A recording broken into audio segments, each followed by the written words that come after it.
예. 두 선지자 이야기를 열왕기 상하서에서 꼭 읽으셔야 됩니다. 열왕기 상하서는 열왕들의 이야기잖아요. 근데 열왕들의 이야기인데 두 선지자 이야기가 가장 많은 분량을 차지하고 있다는 겁니다. 엘리야, 엘리사. 관심 있게 읽으셔야 되죠. 그리고 두 선지자가 활약한 나라는 어느 나라예요? 북이스라엘입니다. 우리가 자칫하면 마음을 어디에 두고 내가 남해 있다 보니까 남해에 두고 북을 자꾸 좀 소홀히 할 수 있습니다. 근데 성경은 도리어 여기 열왕기 상하서는 어디를 더 많이 분량을 하고 있다. 북이스라엘이니까 남한테 마음을 주시려면은 역대 상하서 읽으시면 되고요. 역대 상 읽으시고 둘 다 균형 있게 읽으시려면은 여기 열왕기 상하서를 보시면 되는 겁니다. 근데 그 가운데서 북이스라엘 이야기 가운데 결국 이야기 중심이 열왕 남북왕국 이야기 가운데 북이스라엘 중심으로 계속 흘러갑니다. 이야기가 보면 남유다는 어떻게 보면 거의 보조 역할 또 남유다는 거의 끌려가는 입장 같습니다. 아합 왕 때 남유다 왕이 누구죠? 여호사밧입니다. 여호사밧. 그때 북이스라엘이 강했을까요? 남유다가 강했을까요? 국력이. 북이스라엘이 훨씬 강합니다. 그러다 보니까 여호사밧의 생존 방법이 뭡니까? 강한 북이스라엘에게 함께 사는 방법이 혼인동맹입니다. 혼인동맹. 그런 방법으로 맨 처음에 생존하려고 합니다. 역대 하서를 보면 맨 처음엔 그렇게 다 나중에 정신 좀 차렸다. 그러다가 뭐 에돔 저기 저 암몬 그쪽 에돔 그쪽이 좀 쳐들어와 가지고 그때 찬양대 앞세워서 나가 가지고 이겼다 이런 이야기를 뒷부분에 쓰고 있습니다. 근데 그 이야기가 여기 열왕기 하서에서 열왕기 상하서에 없어요. 그런 이야기 또 기록도 없습니다. 그러니까 아마 선지자들 시각이 이런 것 같습니다. 어느 뭐라 그럴까 여러 사건이 있죠. 사건 가운데 선지자들은 다 기록한 게 아니라 이야기하고 싶은 것 어떤 사건들을 골라온 것 같습니다. 골라오되 열왕기 상하서에서 골라온 것은 비교적 공과를 지적하고자 하는 중요한 사건들 그런 걸 하는 거고 역대 상하서는 주로 성전과 제사제도 있죠. 성전과 제사제도 그걸 좀 더 활성화시키기 위한 그걸 중심했더니 하나님이 우리를 도우셨다 하는 그런 이야기를 하고 싶은 쪽으로 사건들을 취합하는 것처럼 보이기도 합니다. 그런 가운데서 앞서서 말씀드렸던 것처럼 남유다는 거의 끌려가는 입장이라는 겁니다. 그리고 열왕기 하서 들어와서도 마찬가지입니다. 국력은 어디가 강하고 여전히 북이스라엘이 강합니다. 그리고 남유다는 거의 끌려가는 입장입니다. 다만 남유다가 힘이 조금 강해지고 양쪽 다 강해지다 보니까 서로 안정기가 있을 때도 있습니다. 하지만 열왕기 하서로 뒷부분을 가다 보면 결국 안정기가 아니라 적대로 가는 것이 남북 왕국인 게 여기 또 내용이 나오기도 합니다. 그 가운데 첫 번째, 결국 이야기는 열왕기하서 이야기는 북이스라엘의 멸망 이야기를 먼저 다룹니다. 강해도 먼저 망합니다. 그래서 역사를 보면 그게 보인다고 하지 않습니까? 강한다고 해서 최후에 남는 거 아니다. 뭐 최후에 남는 자가 승자라 그러는데 역사를 보면 강대국이 도리어 훨씬 일찍 망한 경우도 많다 하는 경우도 있습니다. 남북 왕국 중에 북이스라엘이 먼저 멸망합니다. 강력하지만 그게 또 이제 국제 정세와 관련되죠. 이전에 남북 왕국이 맨 처음 형성될 때 그때 가나안 땅에 영향을 미치고 있었던 강대국은 어딜까요?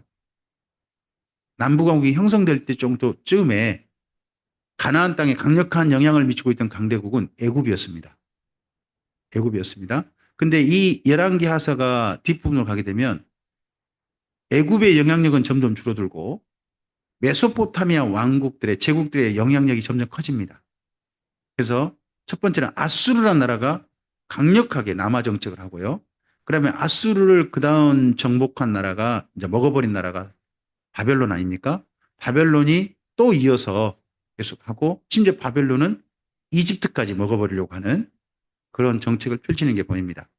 그래서 북이스라엘과 남유다의 그 나라의 멸망성세, 흥망성세 이쪽을 보면 강대국의 영향력과도 상당히 좀 관심 있게 보시면 그들의 변화가 좀 보이기도 합니다. 그런 가운데 북이스라엘은 멸망하더라는 겁니다. 먼저는 두 선지자가 열심히 사역했죠.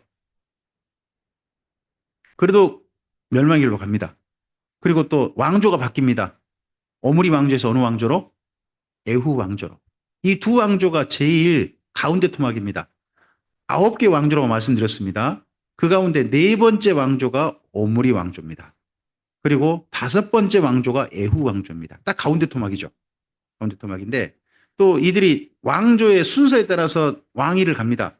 오므리 왕조는 네 번째 왕조거든요. 4대 갑니다. 에후 왕조는 다섯 번째 왕조입니다. 5대 갑니다. 딱 4대가 네 번째 왕조가 4대, 다섯 번째 왕제가 5대. 딱 가운데 그렇게 하고 이 왕조들이 제일 길고 나머지 왕조는 1대나 2대 하고 왕조가 짧게 끝나버립니다. 그러니까 제일 안정적일 때가 두 왕조 때인 거죠. 그러니까 좀 더 안정적인 왕조로 나라가 바뀌었습니다. 그럼에도 불구하고 멸망의 길로 가더라는 겁니다.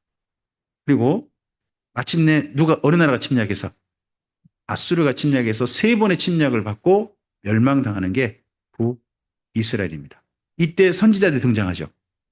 이때 선지자에 등장한 선지자가 요나, 아모스, 호세아가 됩니다.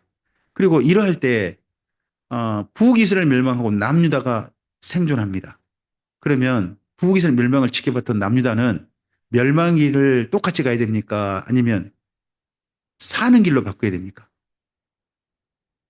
근데 남유다마저도 결국은 멸망 길로 가더라는 겁니다.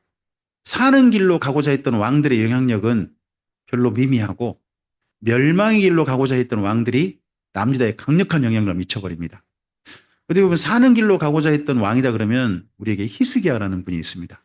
그리고 요시야, 특별히 여기 열왕기하에서는 요시야를 굉장히 많이 강조합니다. 근데 이 두 분이 사역을 해도 다른 분 사역에 묻혀버리고 맙니다. 히스기야의 사역은요, 므낫세가 다 말아먹어버립니다. 나라를 도래 뒤집어 엎어버립니다. 그리고 요시야의 사역은 요시야의 아들들이 싹 말아먹어버립니다. 그리고 멸망의 길로 가는 게 결국 남유다마저입니다. 그래서 열왕기하서는 그게 보입니다. 북이스라엘도 망했고 남유다도 망했다 하는 이야기를 쓰고 있습니다. 왜 망했느냐 하는 이야기를 우리에게 좀 읽게 하고 싶은 거죠. 아모스서 4장 6절부터 11절 말씀이 잠시만요. 네, 있으니까 좀 정리하고 가봅시다. 이 부분이 북이스라엘의 그 지난 역사, 아모스 선지자가 등장하기 전까지 역사를 정리하는 이야기로 읽으시면 좋습니다. 어떤 사건이 있었는데 이스라엘 민족은 북이스라엘 이렇게 반응했다. 하나님 앞에 이렇게 반응했다 하는 걸로 읽는 겁니다. 한 세 가지를 말하고 있습니다. 첫째, 선지자들이 표적을 보였다는 겁니다. 누구? 엘리야, 엘리사, 미가야, 무명 선지자 뭐 이런 선지자들이 등장해가지고 표적을 보였습니다. 근데 돌아오지 않았다는 이야기를 아모스 4장에 쓰고 있어요. 아모스 자기가 등장하기 이전 일들을 회고하는 겁니다. 그리고 나라가 바뀌죠. 오므리에서 에후로 나라가 바뀝니다. 그래서 이 바뀐 나라가 됐는데도 불구하고 쿠데타가 일어났는데도 불구하고 북이스라엘은 돌아오지 않았다. 그리고 재해가 일어나고 외세 침략이 있습니다. 특히 아람의 침략. 아람 나라의 침략이 있습니다. 그럼에도 불구하고 나라가 바뀌지 않더랍니다. 이때 일어난 사건이 우리 선지서를 읽을 때 상당히 좀 기본이 되니까 보셨으면 좋겠습니다. 에후 반란 때 북이스라엘이 오므리 왕조가 싹 죽임당합니다. 대표적인 사람이 아합과 이세벨이죠. 아합은 진짜 죽었고 이제 아합의 아들이 죽잖아요. 죽는데 그때 남유다의 시집 보낸 딸이 있었습니다. 여호사밧의 며느리, 그 이름이 아달랴입니다. 그래서 남쪽 왕조 가운데서 유일한 여왕이 있어요. 그 사람이 아달랴입니다. 아달라. 이 여자는 진짜 다른 여자입니다. 남유다 왕 중에 특별한 왕입니다. 아달라. 그래가지고 이 여인이 완전히 나라를 바알의 나라로 바꾸고자 했습니다. 그러니까 시돈 나라 같은 나라 만들고 싶었던 거죠. 근데 그게 요아스 왕 때 여호야다의 반란 사건 이로 인해서 멈춰주고 다시 나라가 회복되는 기회가 있습니다. 그때 정도의 남유다의 선지자가 있다면 아마도 이때 요엘이지 않나 싶습니다. 좀 이따 요엘 쓸 때 말씀드리겠습니다. 그리고 3년 반 7년 기근만 있는 게 아니라 사실은 이때 정도의 황충의 재앙이 있었던 걸로 여기 아모스는 기록하고 있습니다. 황충. 황충이 뭐죠? 메뚜기. 메뚜기를 한자로 바꾼 겁니다. 메뚜기 재앙이 있었다는 겁니다. 이런 부분 한번 본문을 볼까요? 예. 아모스서 말씀 첫 번째입니다. 읽어보죠. 또 내가 너희를 깨끗하게 하며 너희 각 처소에서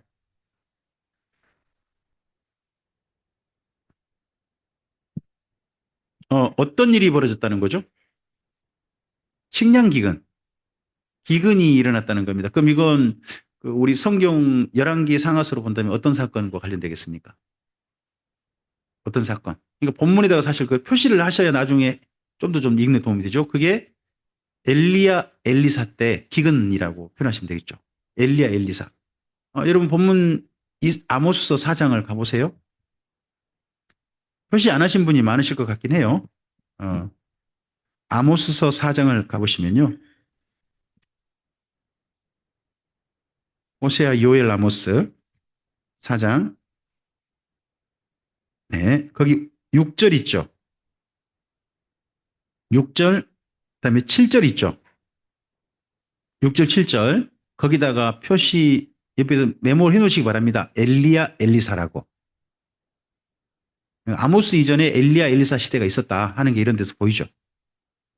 식량기근. 구약성경 1277쪽 정도죠. 네, 거기에. 표시하셨습니까? 네, 그 다음 앞을 보실까요?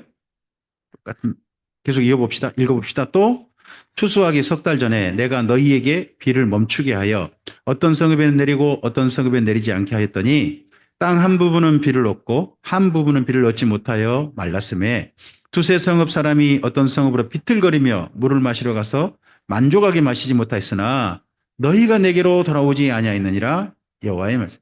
3년 반 7년 기근이 있어도 이스라엘 민족은 달라지지 하나님께 돌아오지 않았다 하는 이야기를 여기 아모스가 이렇게 쓰고 있는 겁니다. 그 다음 말씀입니다. 그 다음에 거기 8절이, 9절인가요? 8절이죠. 9절? 예. 9절 말씀 앞을 보시고 읽어볼까요? 내가 깐부기 재앙으로 너희를 쳤으며 팥중이로 너희의 많은 동산과 포도원과 무화과 나무와 감람나무를 다 먹게 하였으나 너희가 내게로 돌아오지 아니하였느니라. 여호와의 말씀이니라. 여기 팥중이가 메뚜기의 어린 메뚜기를 두고 한 말입니다. 그러니까 메뚜기 재앙이 온 거죠. 메뚜기 재앙. 기근 재앙에다가 메뚜기 재앙까지 왔습니다. 그럼에도 불구하고 돌아오지 않았다는 겁니다. 그래서 그 구절 옆에다가 요엘이라고 메모하시면 좋겠습니다. 구절 옆에 요엘. 그래서 요엘서를 이 부분 갖고 우리가 읽게 될 겁니다. 그 다음 앞을 보시죠.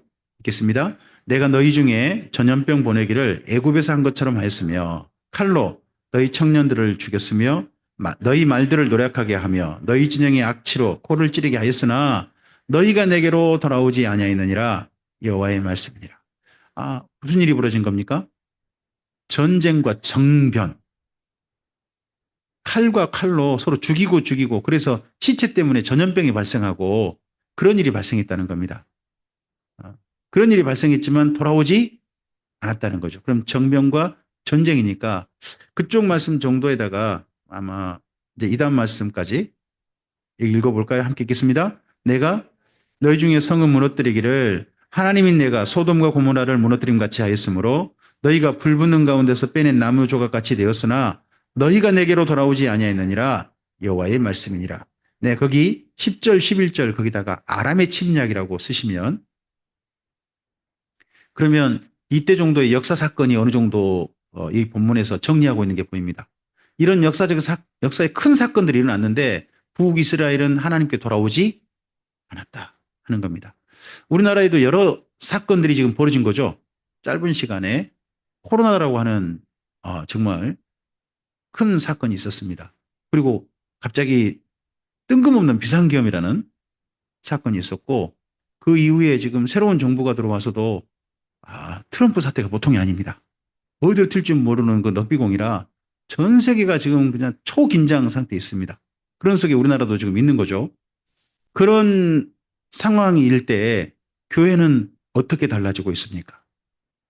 이런 사건이 있었을 때. 이런 본문과 관련해서 그렇게 볼 수 있는 겁니다. 우리는 어떻게 달라지고 있는가? 변화되고 있는가? 좋은 쪽으로 변화되고 있는가? 아니면 그대로인가? 아니면 나쁜 쪽으로 변화되고 있는가? 하는 것들을 한번 좀 생각해 볼 만한 같은 비슷한 말씀인 거죠. 자,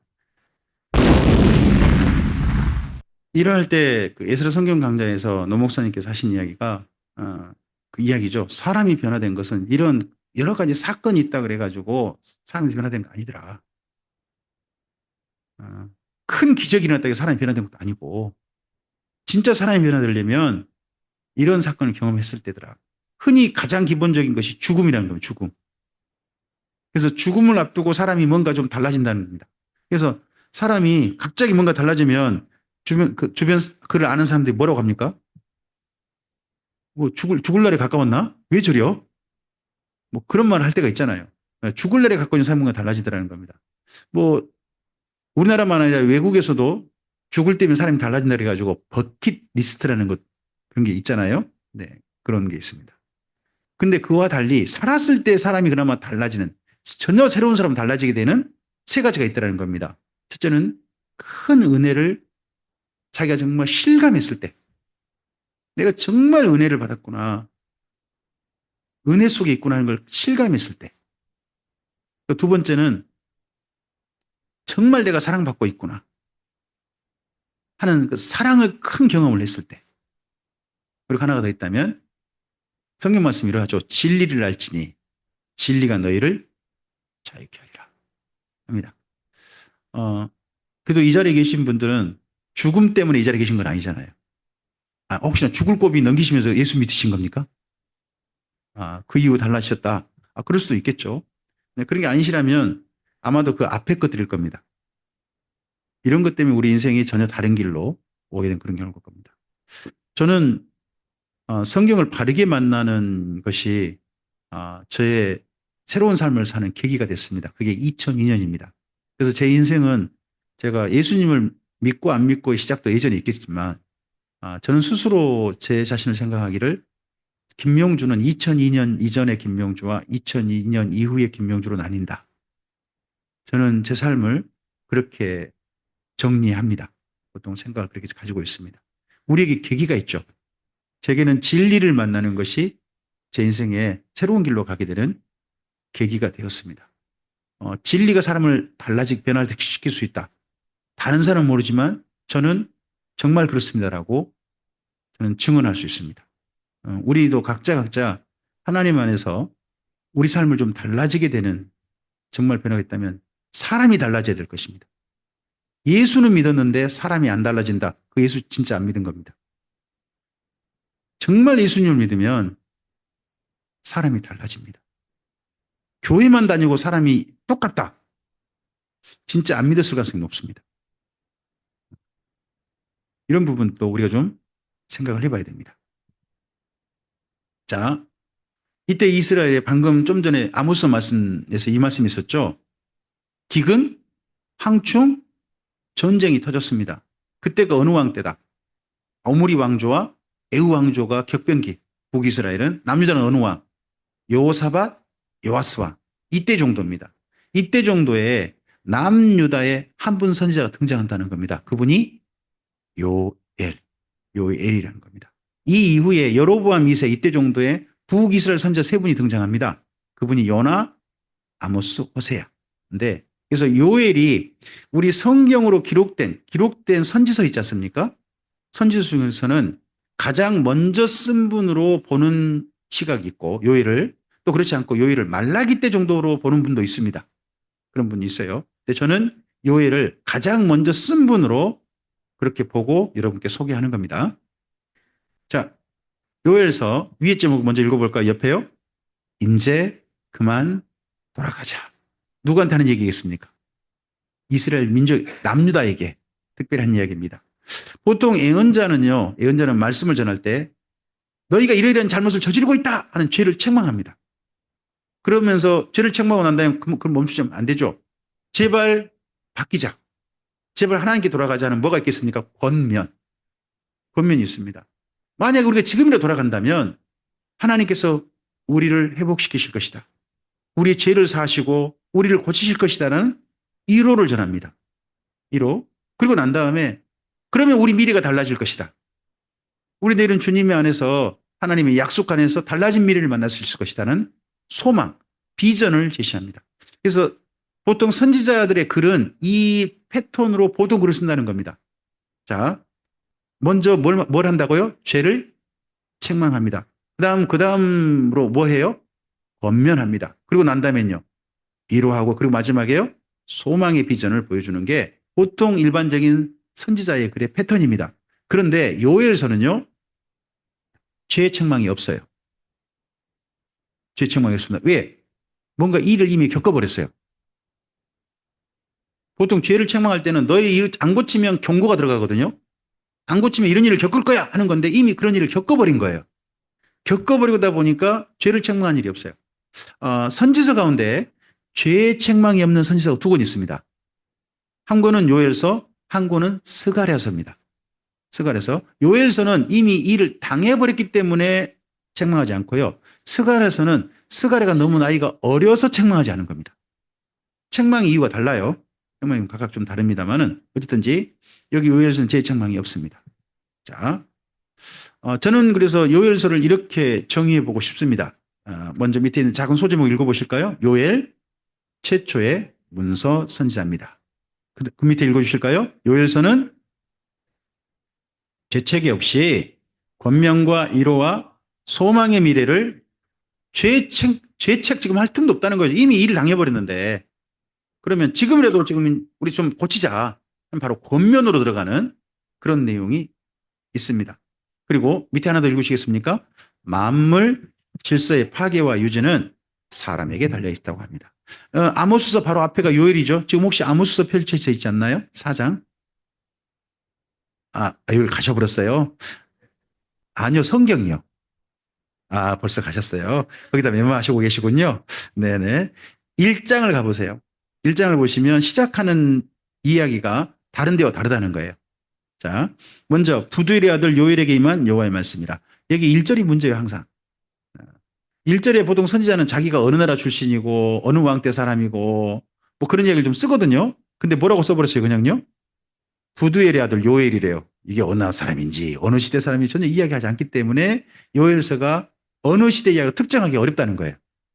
그러다 보니까 내용을 가지고 어느 시대냐 추적할 수밖에 없고 추정할 수밖에 없는 거예요. 자, 그 다음 2절부터 보세요. 2절 읽겠습니다. 늙은 자들아 너희는 이것을 들을지어다. 땅의 모든 주민들아 너희는 귀를 기울일지어다.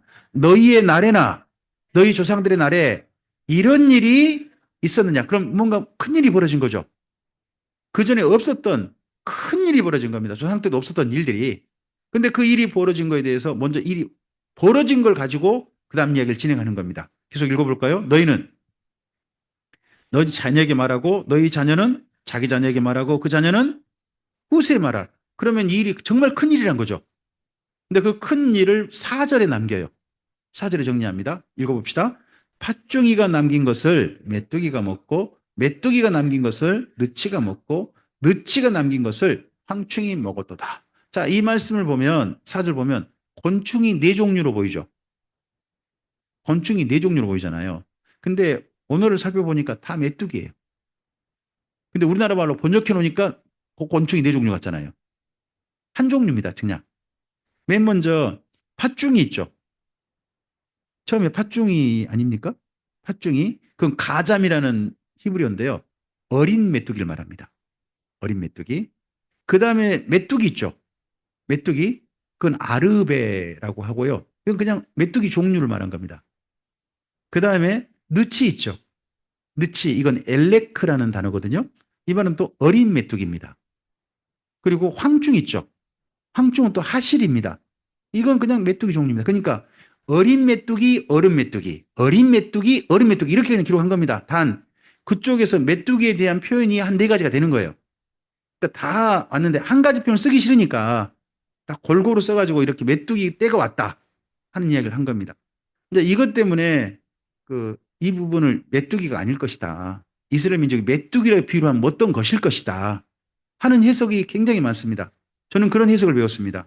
그래서 이 메뚜기 네 곤충은 네 제국에 침략을 두고 한 말이다. 저는 그렇게 배웠어요. 제가 에스라 성경 강좌 가가지고요. 노 목사님한테 사실 요한계시록 배우러 갔거든요. 근데 처음부터 하는데 뭐 요한계시록 맨틴날 하고 4박 5일 동안 잠깐 뭐 어른이 뭐라고 말씀하면서 그때는 성경 읽었어요. 성경 읽는데 성경은 잘 안 들어오고 아, 하여튼 뭐 방에는 가고 싶고 뭐 하여튼 그런 생각으로 거기 앉아 있었는데 성경을 조금 좀 관심 있게 들었던 데가 제가 요엘서였어요. 제가 요엘서를 정식 우리 교단에서 제일 존경하는 교수님한테 배웠거든요. 총회장님도 하시고 하는 그런 분들 배웠어요. 그분이 여기 요엘서 한 권을 특별하게 한 학기 강해하셨어요. 강의하셔서 설교하셨거든요. 설교하시고 가르치셨어요. 그럴 때 여기 사절을 4대 제국의 침략을 두고 한 말이다. 하고 가르친 분이 우리 교수님이세요. 근데 그런 교수님을 말 한마디로 때려버리신 분이 노 목사님이에요. 황저에서 갑자기 우리 교수님, 내가 그렇게 존경하는 교수님을 어떤 무식한 사람들이 그런 얘기를 한다고 그래서 이야기를 하시는 거예요. 그때 제 마음이 어떤 마음이 들었을까요? 조 목사님 뭔데 우리 교수님을 해가지고 그때부터 조금 여기 다른 데는 그냥 듣다가 요엘서 할 때 제가 꼬투리 잡으려고 열심히 들었어요. 뭔 말한가 좀 들어보자. 우리 교수님 이야기하고 저분이 한 이야기하고 어느 분이 이야기가 더 옳은가 보자. 해가지고 듣다가 제가 결정적으로 문제가 된 게 첫째는 7절이었어요. 7절 읽어봅시다. 그들이 포도나무를 매라며 내 무화과나무를 긁어 맑게 벗겨버리니 그 모든 가지가 여기 포도나무는 뭘까요?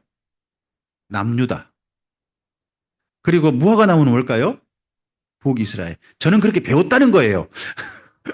그렇게 배웠다는 거예요. 근데 목사님께서 그러시는 거예요. 앞에서 또 목사님이 그 여기 포도나무는 남유다라고 그러고 무화과나무는 북이스라엘 그런다. 맞잖아요. 전 속으로 산 생각이 아니에요? 네, 그랬죠. 그럼 여기 봅시다. 하더니 밑으로 쭉 내려가 보세요. 12절. 12절. 읽어볼까요? 포도나무가 시들었고 무화과나무가 말랐으며 석류나무와 대추나무와 사과나무와 밭의 모든 나무가 다 시들었으니 그럼 이러므로 사람의 즐거움이 딱 이 구절을 읽으시면서 그럼 이제 말해 보시오. 포도나무는 어디? 남유다. 좋아요. 무화과나무는 어디? 그럼 그 다음에 석류나무는 어느 나라? 대추나무는 어느 나라? 사과나무는 어느 나라? 밭의 모든 나무는 어느 나라? 제가 여기를 안 배웠어요. 7절만 배웠지 여기 12절을 안 배웠다니까요. 그러니까 보니까 다 나무 중에 대표 나무가 무슨 나무고 많은 나무가 포도나무 뭐가 나무고 또 골고루 나무가 심겨져 있는 거죠. 그런 나무까지 싹 해를 입었다는 거예요. 보통 메뚜기가 먹으면요. 나무 먹을까요? 안 먹을까요? 여러분 중 메뚜기가 나무 먹어요? 메뚜기가 겨우 먹은다 그러면요. 볏짚, 벼 조금 좀 먹고요. 얼마 안 먹어요. 우리나라 메뚜기는 그러잖아요. 근데 이쪽 메뚜기는 달라요. 사막 메뚜기라고요. 먹을 게 없으니까 풀을 다 먹고요. 곡식 다 먹고요. 심지어 나무 껍질까지 벗겨 먹어버린대요. 우리나라 메뚜기는 이런 적 없습니다. 그쪽 메뚜기 이런다는 거예요.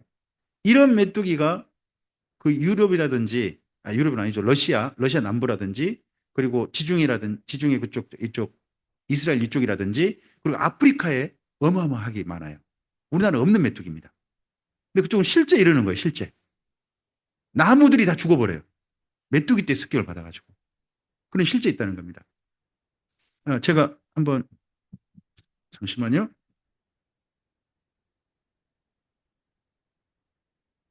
헐, 뺐네. 동영상을 뺐네요. 동영상을 나중에 공유를 좀 해드리겠습니다. 죄송합니다. 네? 뭐가요? 제가요. 제가 뺐겠죠. 제가 이거 파워포인트 만들었는데 제가 뺐겠죠. 갑자기 제가 죄인이 됐네요. 저쪽 그 러시아 남부에 메뚜기 때 습격을 그 방송국에서 방송한 영상 2분짜리 영상이 있거든요. 그 영상을 제가 좀 받아가지고 여기 좀 함께 좀 해놨는데 그걸 이번엔 좀 뺐네요. 다른 거 좀 아니라고. 자, 이렇게 해서 쭉 읽어가 보니까요. 메뚜기는 메뚜기인 거예요. 4대 제국이 아닌 거예요. 그리고 또 결정적인 부분이 여기 요엘서에 혹시 이른비 늦은비 나온 거 아세요?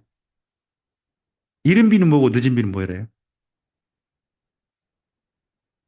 제가 어떻게 배웠을까요?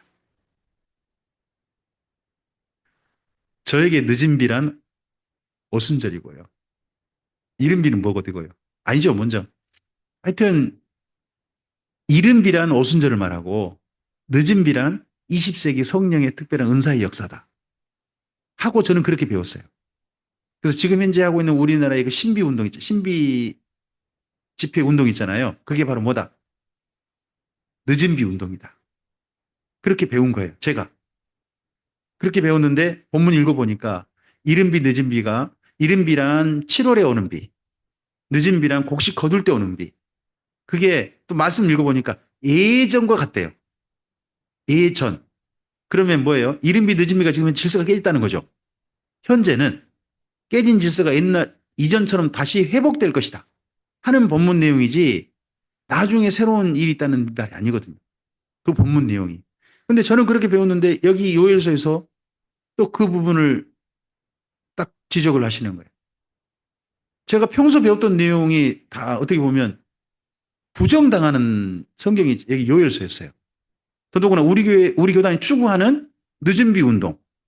우리 교단이 사실 추구하는 그 신비 운동, 성령 집회 운동이 늦은비 운동과 관련이 있다고 우리는 그렇게 생각을 가지고 있었거든요. 근데 그것들이 다 부정당했어요.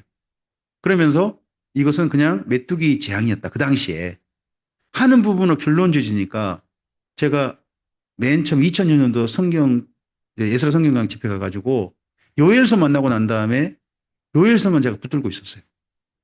다른 본문 해가는데 저의 모든 걸 다 부정당한 그런 마음이 드니까 그러다가 제가 하박국서 만나서 좀 성경을 다시 봐야 되겠다 하는 생각을 저는 가지게 됐거든요.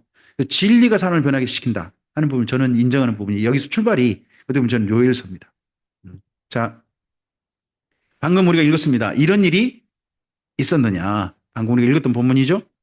네. 그 다음 16절부터 19절입니다. 읽어봅시다. 먹을 것이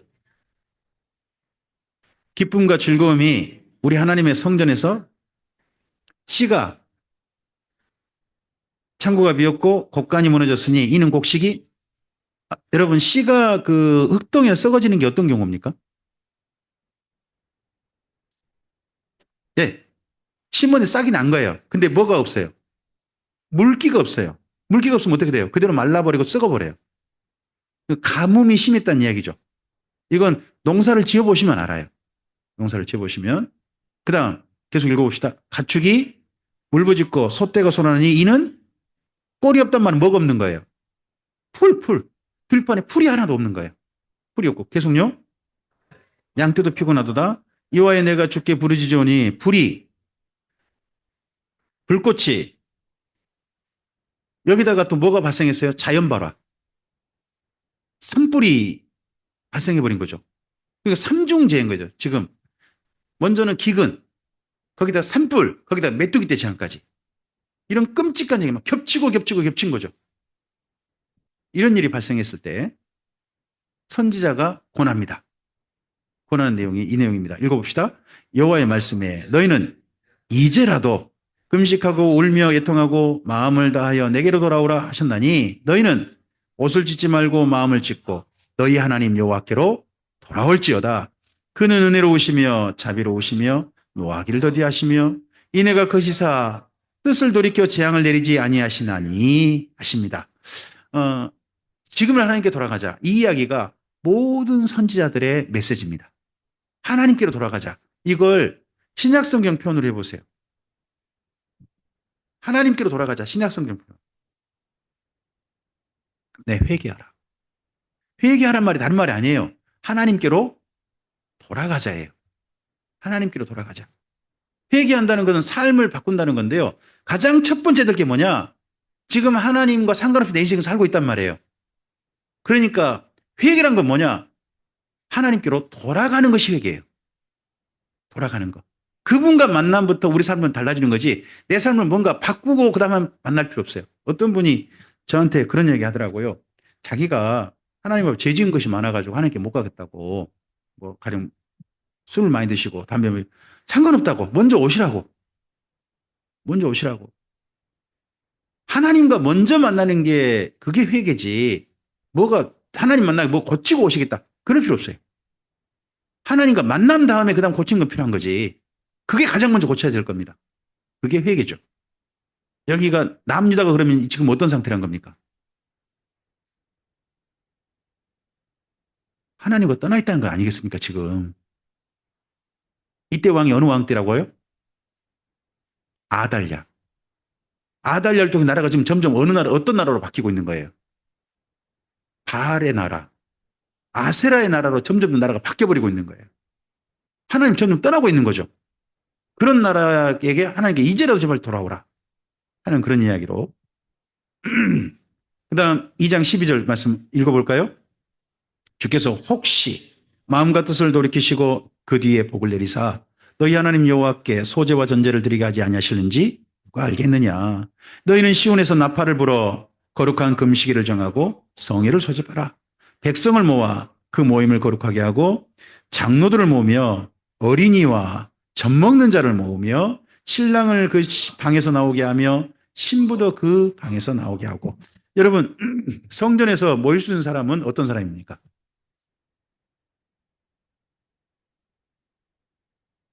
성전에서 모일 수 있는 사람. 원래 성전에 모일 수 있는 사람은 어른들만 모입니다. 성전에 들어갈 수 있는 사람은 원래는. 근데요, 어린이도 들어갈 수 있다라고 하는 것들, 모든 사람은 성전으로 와라 하는 것을 이 앞서 한 사람이 전례로 남깁니다. 그 전례를 남긴 것들을 한번 좀 보셔야 됩니다. 그런 것들 좀 보셔야 되고. 그리고 이때 이 여호와스 때 전부 다 함께 모이자고 합니다. 모이자고 했을 때 전부 다 함께 모였다는 겁니다. 그런 가운데 이때 여호와스라는 사람이 나이가 몇 살이죠? 7살입니다. 7살. 그러니까 어린이도 모여라 할 때 누구도 포함될 수 있는 거예요. 왕도 포함, 장차 왕이 될 사람, 왕자도 포함될 수 있는 겁니다. 그러면서 반란을 자연스럽게 여호야다가 이루어갈 수 있는 조건도 사실 충족이 되어가는 거죠. 그리고 장소를 말하고 있죠. 제가 지금 녹색으로 표시했는데 어디에서 모이자고 합니까? 시온 아닙니까? 그럼 어디 장소는 모임 장소는 어디예요? 예루살렘. 그리고 또 보니까 성전이죠. 성전에. 그러니까 모든 게 다 이때 자연재해 때문에 모였지만 사실은 그 다음 보면 여호야다의 반란 사건과도 이어지고 있는 게 또 보입니다. 저에게는요. 자, 이때 요엘상시를 이렇게 볼 수 있습니다. 종교가 혼란합니다. 성전이 약화돼 버렸고 이 mat단이라는 사람이 바알 제사장 중에 대제사장입니다. 아달랴가 세운 사람이죠. 이게 예루살렘에 세워졌습니다. 바알 신전이. 그리고 국정이 혼란합니다. 아달랴. 그러니까 나라를 완전히 망가뜨리고 있습니다. 그리고 요아스의 그다음 또 반란 사건도 이어지겠죠. 그리고 민생은요. 7년 기근에 메뚜기대 재앙에 자연발화까지 총체적인 난국입니다. 이러할 때 선지자가 하나님의 성전을 우리가 모이자 한 겁니다. 이 모이자고 했을 때 그래도 여기 남유다는 예루살렘에 모였던 겁니다. 그래서요. 예루살렘 회개 사건의 시초가 어디냐? 이때라고 좀 봅니다. 최초의 회개 사건. 그때는 전 도리어 이때라고 봅니다. 함께 읽어볼까요?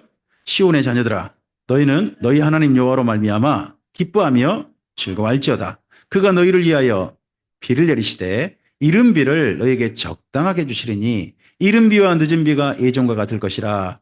마당에는 밀이 가득하고 독에는 포도주와 기름이 넘칠 것이다 합니다. 자, 이른 비를 먼저 주셔야 됩니다. 왜 그렇죠? 늦은 비 말고 이른 비가 먼저 와야 돼. 왜 그래요? 맞아요. 곡식을 뿌릴 수 있어요. 이른 비가 와야.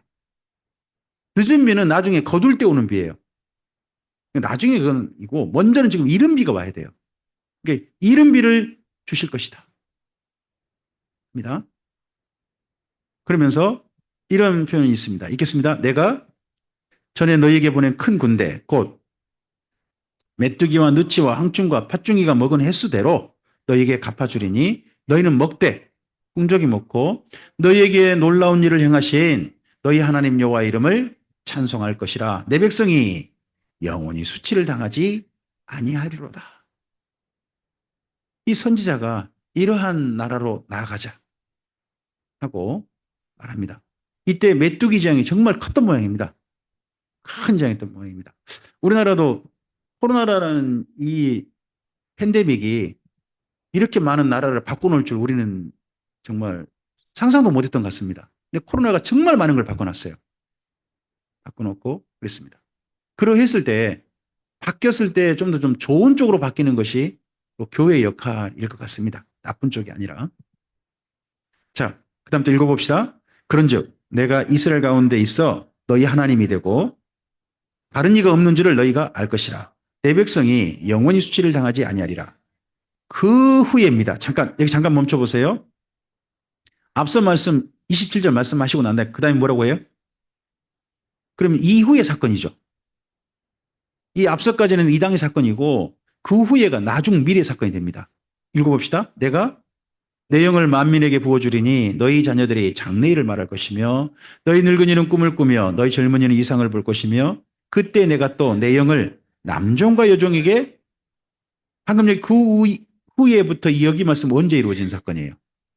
이게 오순절 성령 강림입니다. 장소가 어디예요? 예루살렘이에요. 그러니까 요엘 때 같은 회개 사건이 장차 성령이 임하셔서 나타날 거란 거죠. 그 장소가 어디? 예루살렘. 2차 예루살렘의 회개 사건인 겁니다. 그러니까 우리는 오순절 성령 강림 사건이 교회의 회개 사건이지만 사실 예루살렘의 회개 사건으로 보면 두 번째다 하는 걸로도 이해할 수 있습니다. 물론 이 중간에 바벨론 포로 기한자들의 변화 사건도 있습니다. 근데 요엘 사건으로 본다면, 요엘 사건에서 지적한 걸로 본다면 삼중산이 겹쳐 있는 게 보입니다. 이 다음에 하나가 더 있어요. 읽어볼까요? 내가 이적을 하늘과 땅에 베풀리니 곧 피와 불과 연기 기둥이라. 여호와의 크고 두려운 날이 이르기 전에 해가 어두워지고 달이 핏빛같이 변하려니와 누구든지 여호와 이름을 부른 자는 구원을 얻으리니 이는 나 여호와의 말대로 시온산과 예루살렘에서 피할 자가 있을 것이며 남은 자 중에 나 여호와의 부름을 받을 자가 있을 것임이랍니다. 이때부터 선지자들의 표현 가운데 이 표현을 기억하셔야 됩니다. 남은 자. 남은 자라는 표현이 이후에 자꾸 등장할 거거든요. 이제 꼭 기억해 놓으셨으면 좋겠습니다. 그리고 이 예루살렘의 세 번째 회개 사건은요. 피와 불과 연기 기둥의 이적이 나타날 때입니다. 이때면 언제냐 그러면 주의 재림 때입니다. 주의 재림 때 예루살렘에서 또 구원받을 자가 있을 것이다 하는 게 성경 기록으로 본다면 마지막 유대인의 회개 사건이 예수님 재림 직전에 있을 수 있다 하는 걸로 읽어볼 수 있습니다. 이걸 요한계시록과 관련해서 나중에 여러분 또 해석할 부분이 이해해야 될 부분이 있다고 봅니다. 이 예루살렘의 세 번의 회개를 제가 한번 이렇게 정리해 봤습니다. 첫 번째 이제 요엘서에서 보여준 세 번의 회개입니다. 요엘서는 요엘 당시의 회개를 첫 번째 했습니다. 첫 번째. 그다음에 언제 회개? 오순절의 회개. 이거 솔로몬 행각에서 회개죠. 그다음에 어느 때 회개? 재림 때 회개. 이러한 부분으로 이어가는 게 보입니다. 그리고 심판을 말합니다. 요엘서 3장이요. 요사박 골짜기로 되어 있습니다. 3장에 보시면 요사박 골짜기의 심판을 말해요. 여호와 샤파트는 말이 여호와께서 재판하신다. 심판하신다 하는 그런 말입니다. 그래서 여호와의 재판은 세 번 있는 거예요. 자, 요엘 당시에는 누가 재판을 주도하냐? 여호야다입니다. 누구를 재판합니까? 아달랴 그 추종자들을 재판하는 겁니다. 그리고 오순절 날 회개합니다. 그때 누가 심판받습니까? 예루살렘입니다. AD 70년에 예루살렘 심판받습니다. 그리고 재림 때는요. 세상이 심판을 받습니다.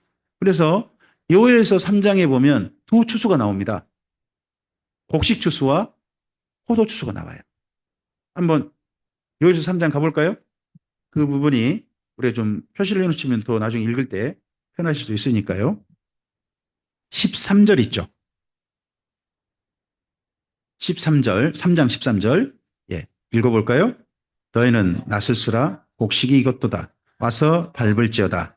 포도주 틀이 가득히 차고 포도주에 독이 넘치니 그들의 악이 크미로다.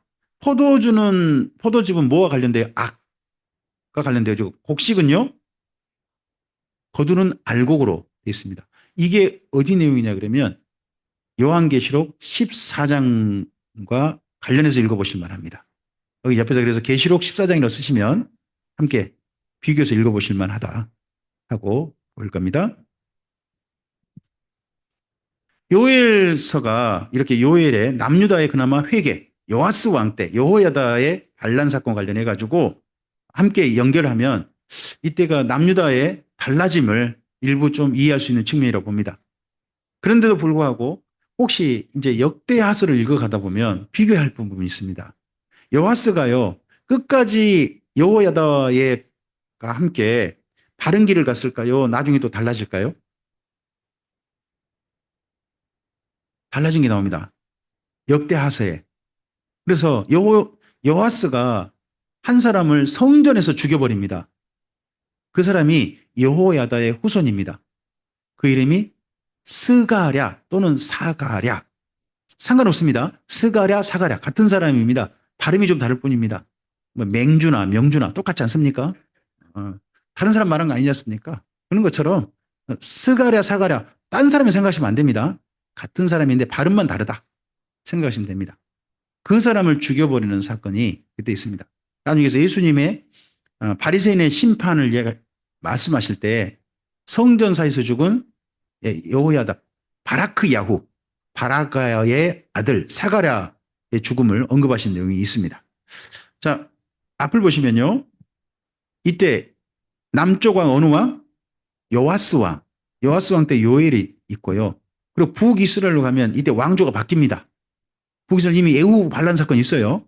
왕조가 바뀌어가지고 에후의 네 번째 왕이 됩니다. 에후 왕조에. 그 사람이 여로보암 2세입니다. 그때에 세 분의 선지자가 등장합니다. 우리 열왕기하서 14장을 좀 가볼까요?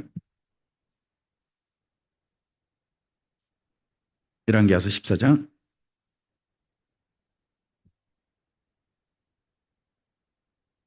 23절부터 보시기 바랍니다.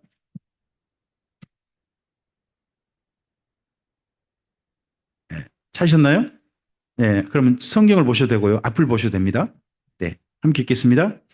유다의 왕 요아스의 아들 아마샤 제15년에 이스라엘의 왕 요아스의 아들 여로보암이 사마리아에서 왕이 되어 41년간 다스렸으며 여호와 보시기에 악을 행하여 이스라엘에게 범죄하게 한 느바세 아들 여로보암의 모든 죄에서 떠나지 아니하였더라.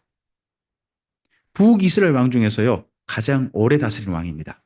41년. 남유다는 55년 다스린 므낫세가 있어요. 근데 북이스라엘은 제일 오래 다스렸습니다. 41년 다스렸으니까요. 근데 이 사람이 끝내 떠나지 않는 죄가 보이죠. 느바세 아들 여로보암의 모든 죄. 그럼 이게 무슨 죄인가요? 송아지죄. 송아지를 끝까지 버리지 않았다 하는 겁니다. 자, 앞을 보시고요. 계속 읽겠습니다. 이스라엘의 하나님 여호와께서 그의 종 가데벨 아mit대 아들 선지자 요나를 통하여 하신 말씀과 같이 여로보암이 이스라엘 영토를 회복하되 하맛 어기에서부터 아라바 바다까지. 여기 하맛 어기라는 말이 제법 중요한 말입니다. 하맛 어기까지 영토를 확장했던 이 선대의 분이 있습니다. 누구죠? 다윗입니다. 다윗이 최북방 북쪽 정벌이 하맛 어기까지 했거든요. 근데 이 여기 여로보암 2세가 하맛 어기까지 북이스라엘 영역이 되겠다는 겁니다. 굉장한 강력했던 게 이런 표현을 통해 보이죠. 근데 제가 파란색 표시해 놨죠. 이게 그냥 이루어지면 하나님과 전혀 상관없이 이루어질 것처럼 생각될 테니까 한 분으로 하여금 가서 이 왕에게 이야기하게 하신 거죠. 그가 누구? 가드에벨의 아mit대 아들 선지자 요나. 이분을 통해서 이 말씀을 전하게 한 겁니다. 그리고 말씀대로 역사가 이루어졌습니다. 그래서면 여로보암 2세 때 어느 선지자 이야기를 읽어야 되겠습니까? 요나 이야기 나오지 않습니까? 요나서를 해서 어느 왕 때 읽는다? 여로보암 2세. 여기 열왕기하 14장 때 읽는다 하는 건 분명히 해줬습니다. 다음 앞을 보실까요? 읽겠습니다. 여호와께서 또 이스라엘 이름을 천하에 없이 하겠다고도 아니하셨으므로 요아스의 아들 여로보암의 손으로 구원하심이었더라. 그래서 27절 있죠. 거기 정도의 에스라 성경 강좌하시면 다 씁니다. 선지서 3권, 또 심지어 요엘서도 이때 쓰기도 해요. 4권 쓰기도 합니다. 혹시 쓰셨나요? 네. 안 쓰셨으면 쓰시겠습니까? 저는 열왕기하 11장에다가 요엘서를 씁니다. 열왕기하 11장에다 쓰는데 네 분을 여기 함께 쓰셔도 됩니다. 함께. 요엘, 요나, 아모스, 호세아. 우리 그런 가운데 우리 요엘서는 이미 봤어요. 이미 봤고요. 여기 북이스라엘의 최고 번성할 때 이 세 분의 선지자를 보냅니다. 잠깐 저를 보실까요? 하나님께서요. 선지자를 한꺼번에 보내신다. 한 시대에 한꺼번에 여러 사람 보낸다면 그 시대는 좋은 시대일까요? 안 좋은 시대일까요? 능력이 아주 많은 선지자를 보냈다. 그럼 어떤 시대일까요? 그만큼 안 좋은 시대라는 겁니다. 그러니까 강력한 선지자가 나타났다는 그 시대가 이런 사람 아니면 정신을 못 차릴 것이다. 그래서 그런 사람 보내신 거고 여러 사람 보냈다면 더 한 겁니다. 북이스라엘에요. 이렇게 선지자 세 분이 동시에 드러나는 사역한 사건은 이때가 한 번밖에 없습니다. 그럼 마치 이런 겁니다. 이때 아니면 네, 그냥 멸망으로 간다. 그러니까 마지막 하나님의 기회로 이 세 분을 한꺼번에 보내셨다 하고 이해해 볼 수 있습니다. 나중에요. 남유다도 마찬가지입니다. 남유다에도 선지자를 한꺼번에 보내신 게 2번 나타납니다. 아하스 히스기야 때 3분 보내고요. 그리고 마지막 요시야부터 해가지고 요시야 아들들 시대에 선지자를 대거 여러 번 보내십니다. 그때를 제발 좀 달라지길 바라셔서. 자, 방금 제가 이 3분을 말씀드렸는데 여기 앞을 보시면요. 아모스 1장 1절입니다. 한번 읽어보실까요? 유다 왕 오시아 시대 곧 이스라엘 왕 요아스 아들 여로보암의 시대 지진전 2년에 두고와 목자 중 아모스가 이스라엘에 대하여 자 아모스 선지자가 등장했는데 1절에요. 자기 등장 배경을 다 밝히고 있어요. 어느 때 사람이다 자기는. 남유다 유다 오시아 북이스라엘로 말하면 어느 왕? 여로보암 시대다. 근데 자기는 어느 나라를 대상으로 말씀 전했다. 이스라엘에 대하여 있잖아요. 이스라엘에 대하여. 북이스라엘 대상으로 자기 말씀 전했다. 다 내용을 1절에 밝히고 있어요. 그래서 이렇게 잘 밝혀주시면 쉽잖아요. 요엘 선지자처럼 그냥 난 누구 아들이다. 부들의 아들 요엘이다. 이렇게만 말씀하시면 우리가 곤란하죠. 이분이 이렇게 잘 밝혀주셔서 여기 아모스서는 정확하게 이해할 수 있습니다. 그리고 또 이분 자기 출신도 말합니다. 자기 현재 살고 있는 데가 어디랍니까? 두고와. 두고와는 어느 나라일까요? 남유다 쪽 꼴짝입니다. 근데 이분이 북이스라엘 얘기 너무너무 잘 알아요. 그래서 저는 이렇게 짐작합니다. 이분은 북이스라엘 살기 싫어서 남유다에 망명한 사람이다. 망명했는데 사람들 많은 데 살지 않고 어디로 들어가 버렸다.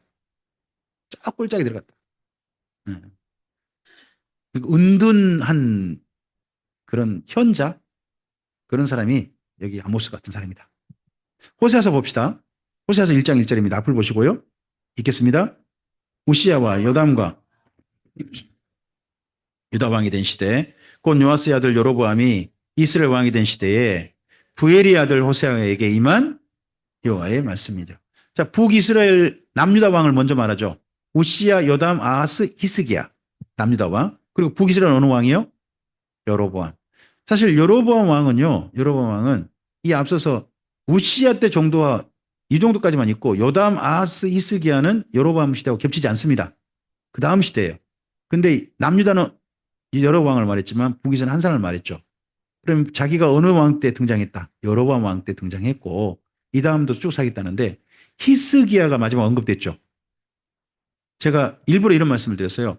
히스기야 왕 6년에 북이스라엘이 멸망했다는 겁니다. 그러면 이분이 호세아서는 언제 기록했을까 짐작되냐? 북이스라엘 멸망한 겁니다. 히스기야 왕 때. 그러고 난 다음에 기록한 성경이 사역은 그 전에 다 했고 기록을 남기는 것은 히스기야 왕 6년 이후일 것이다 하고 저는 그렇게 짐작을 해봅니다. 근데 다 어느 나라에 대한 이야기다. 요나, 아모스, 호세아는 전부 다 북이스라엘 나라, 남유다를 대상으로 하지 않습니다. 북이스라엘만 대상으로 한다. 그런 겁니다. 그러다 보니까요, 역대 상하서에 이 세 분이 없습니다. 역대 상하서가 엘리야, 엘리사도 거의 나오지 않습니다. 왜요? 이분들은 다 어느 나라 대상으로 하니까.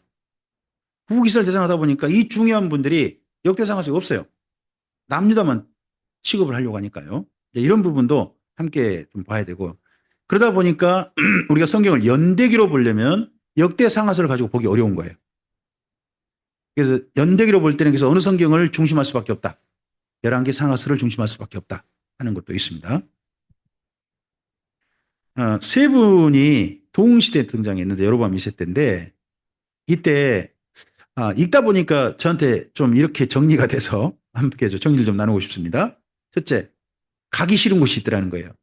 선지자가 요나는 어딜 가기 싫어해요? 그러니까 어딜 가려고 해요? 다시스, 정반대 땅. 해 뜨는 곳 니느웨인데 해 지는 곳 다시스를 가려고 하는 게 보입니다. 아모스는 어디를 가기 싫어할까요? 여기 가기 싫어, 북이스를 가기 싫어가지고 남유다에 은둔해 버렸어요. 근데 하나님이 거기 가래요. 그것도 어디를? 사마리아와 베델에. 거기 가라고 하십니다. 그리고 호세아는 어딜 가기 싫어해요? 집이요, 집. 근데 집을 못 나가요.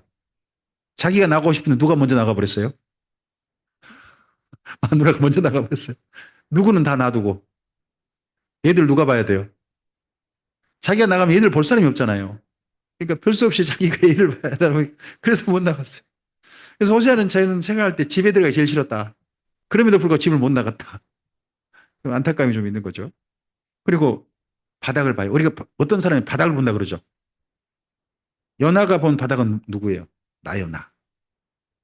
내가 이렇게 못된 사람이구나. 아모스는 누구의 바닥이에요? 그 북이스라엘 지도자들. 호세아는 누구의 바닥을 봐요? 민족. 그 백성들. 백성들의 바닥을 봐요. 이런 바닥을 보면요. 뭔 말이 나오냐? 답 없다. 이런 말이 나올 수밖에 없습니다. 그런데요. 이런 가운데서 하나님을 만납니다. 요나는 어떤 하나님을 만납니까? 누구를? 이렇게 못된 나를 설득하신 하나님을 만납니다. 나를 이렇게 설득하신 하나님이니까 그 하나님께 설득당해가지고 이스라엘에게 와서 사역했던 분이 요나가 되겠죠. 하지만 요나의 무덤엔 또 슬픔이 있습니다. 요나는 사역했지만 그의 무덤은 니느웨에 가 있습니다. 그러면 사역하다가 중간에 어땠다는 겁니까? 포기했다는 겁니다. 그리고 자기 민족이 뭘 남기고? 요나서를 남겼겠죠. 그러니까 요나서가 지금 우리 성경에 있겠죠. 그리고 자기는 어디 가고? 니느웨 가서 생애를 마친 슬픈 사람의 이야기가 요나서가 있습니다. 그리고 아모스는 이렇게 못된 지도자입니다. 근데 정말 하나님께서 새 지도자를 주실 것이다. 그 지도자를 주셔서 다시 심으실 것이다. 다시 시작하실 것이다. 하는 걸 합니다. 그래도 지도자가 달라지면요. 그 공동체가 새로운 길을 모색하고 좀 더 좋은 길로 나갈 수 있는 게 분명히 보입니다. 그래서 좋은 지도를 만나는 건 복인 것 같습니다. 예? 그 다음에 호세아입니다. 이렇게 못된 이스라엘입니다. 근데 하나님 어떤 하나님이었다는 겁니까? 예. 그래서 우리나라의 유명한 그 대중가요가 생각나게 하는 그런 장면이죠. 아직도 그대는 내 사랑. 뭐 그런 노래가 있었잖아요. 그 노래가 저는 호세아서를 이런 걸 보고서 쓰신 게 아닌가. 하나님의 그런 마음을 보고 쓰신 게 아닐까. 뭐 저만의 착각이겠죠, 뭐. 자, 그중 가운데서 요나서입니다. 요나서 위에 제목을 제가 이렇게 붙여봤습니다. 밖에 한번 다녀와라. 밑에 읽어보실까요? 악독한 니느웨라도 회개할 때 아끼시는 하나님께로 누가 돌아오길 원하셨다고요? 니느웨가 아니에요. 니느웨도 돌아온다, 세상에. 그럼 누가 돌아와야 된다? 사실 이 이야기를 지금 누구한테 하고 있는 거예요? 니느웨 돌아왔다는 이야기를. 북이스라엘에 하고 있잖아요. 내가 진짜 돌아오길 원하는 대상은 누구다? 너요, 너. 이런 이야기를 여기서 지금 하고 계신 거예요. 근데 이야기를 끝내 귀 기울이지 않았다는 거죠. 북이스라엘이. 그래서 연화서를 어떻게 읽을 거냐 할 때 한 가지 이해하실 게 있습니다. 요나서는요, 잘했다는 이야기가 아니에요. 선지자가 자기 반성하는 이야기입니다. 그건 이해하시고 읽으셔야 됩니다. 가드 헤벨이죠. 가드 헤벨에서 니느웨 가라고 했는데 어디로 갑니까? 정반대로 다시스로 가다가 뭐 태풍 만나고 해가지고 다시 니느웨 갔던 이야기가 여기 요나가 걸어간 길입니다. 자, 요나서를 이렇게 정리해 봅시다. 첫째, 요나서는 1번 뭐라고요? 요나의 자서전입니다. 자서전은 왜 씁니까? 지금 저 투표철이 가까우지 않습니까? 출판 기념이 엄청 많은 거 아십니까? 왜 씁니까? 그 사람들? 예, 예. 그 이야기에 자기 잘했다는 이야기입니까? 못했다는 이야기입니까? 잘했다는 이야기죠. 다 잘한 사람들인지 모르겠습니다만은 일단 잘했다는 사람들이에요. 근데 요나서는 어떻게 썼다고요? 반성입니다. 그럼 요나가 자기를 좋게 표현했다는 겁니까? 못된 사람 표현했다는 겁니까? 근데 요나를 그러면 요나서를 읽을 때 요나서 선지를 보고 좋게 해석하면 그게 옳은 겁니까? 잘못된 겁니까? 맞아요. 아니, 요나는 자기를 아주 못된 사람으로 이야기하고 있는데 우리는 좋게 이야기하면 그럼 누가 잘못된 거예요? 그래서 해석자가 잘못인 거죠. 그런 부분을 좀 생각을 하셔야 돼요. 요나서를 읽을 때. 두 번째, 누구를 대상으로 해요? 이방인을 대상으로 한 선지서 중에 한 권입니다. 어디? 요나, 나훔, 오바댜. 예, 여훔 오빠. 예, 여기가 그 이방 사람인 거죠. 이름이 좀 이방 사람 같잖아요. 여훔. 오빠인데, 예, 여훔 오빠. 여기가 이방인을 대한 선지서입니다. 하지만 잘 읽어보면요. 이 이방인을 향한 대상으로 하는데 결국 이야기는 누가 1차 대상이냐? 이스라엘 민족입니다. 이걸 이야기하면서 이스라엘 민족에게 이 이야기를 해주고 있다는 겁니다. 그 다음에 세 번째입니다. 뭐가 있다고요? 대조가 있습니다. 만물은 하나님의 명령에 어떻게 합니까? 순종합니다. 근데 끝까지 말 안 듣는 사람이 누굽니까?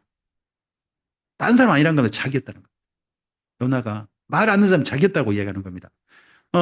물고기가 요나 집어삼키려고 대기하고 있죠. 그 물고기 크기가 얼마나 컸을까요? 아니, 먹을 만큼은 컸겠죠. 그리고 사람을 집어삼켜가지고 사람이 며칠간은 살아야 돼요? 뱃속에서? 3일 밤낮이잖아요. 3일 밤낮 살아야 되잖아요. 그러면 물고기 뱃속에 뭐가 있어야 될까요? 음식이 있어야 할까요? 숨 쉬려면 뭐가 있어야 돼요? 뭐가 차 있어야 돼요? 헛배 불러야 돼요. 헛배 불러 있어야 돼요.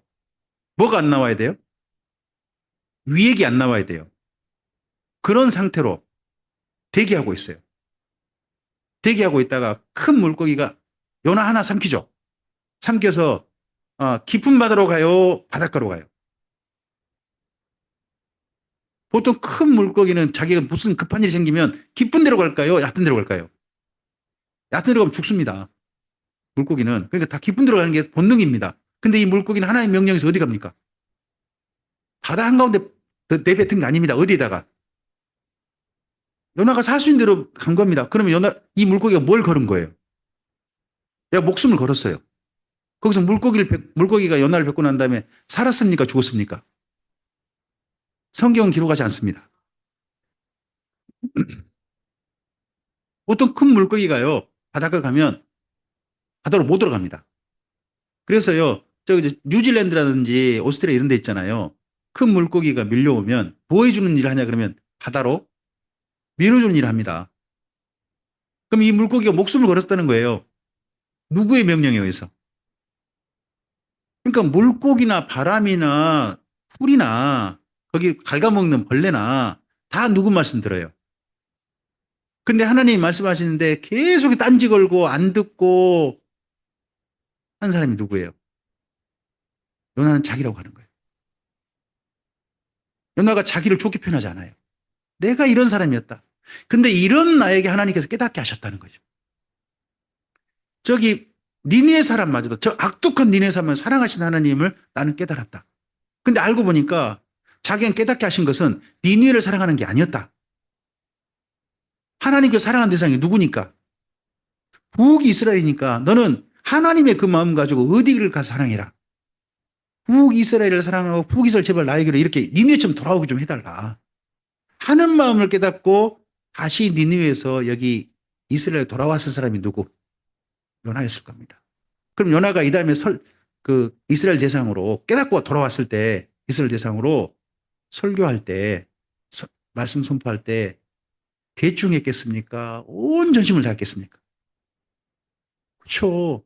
제가요 방에 다닐 때 수예배를 잘 안 드렸어요. 사람도 안 오고 집사람만 둘이 있는데 저는 방에 가고 싶고 하니까 집사람 오면 당신 기도하고 올라가세요.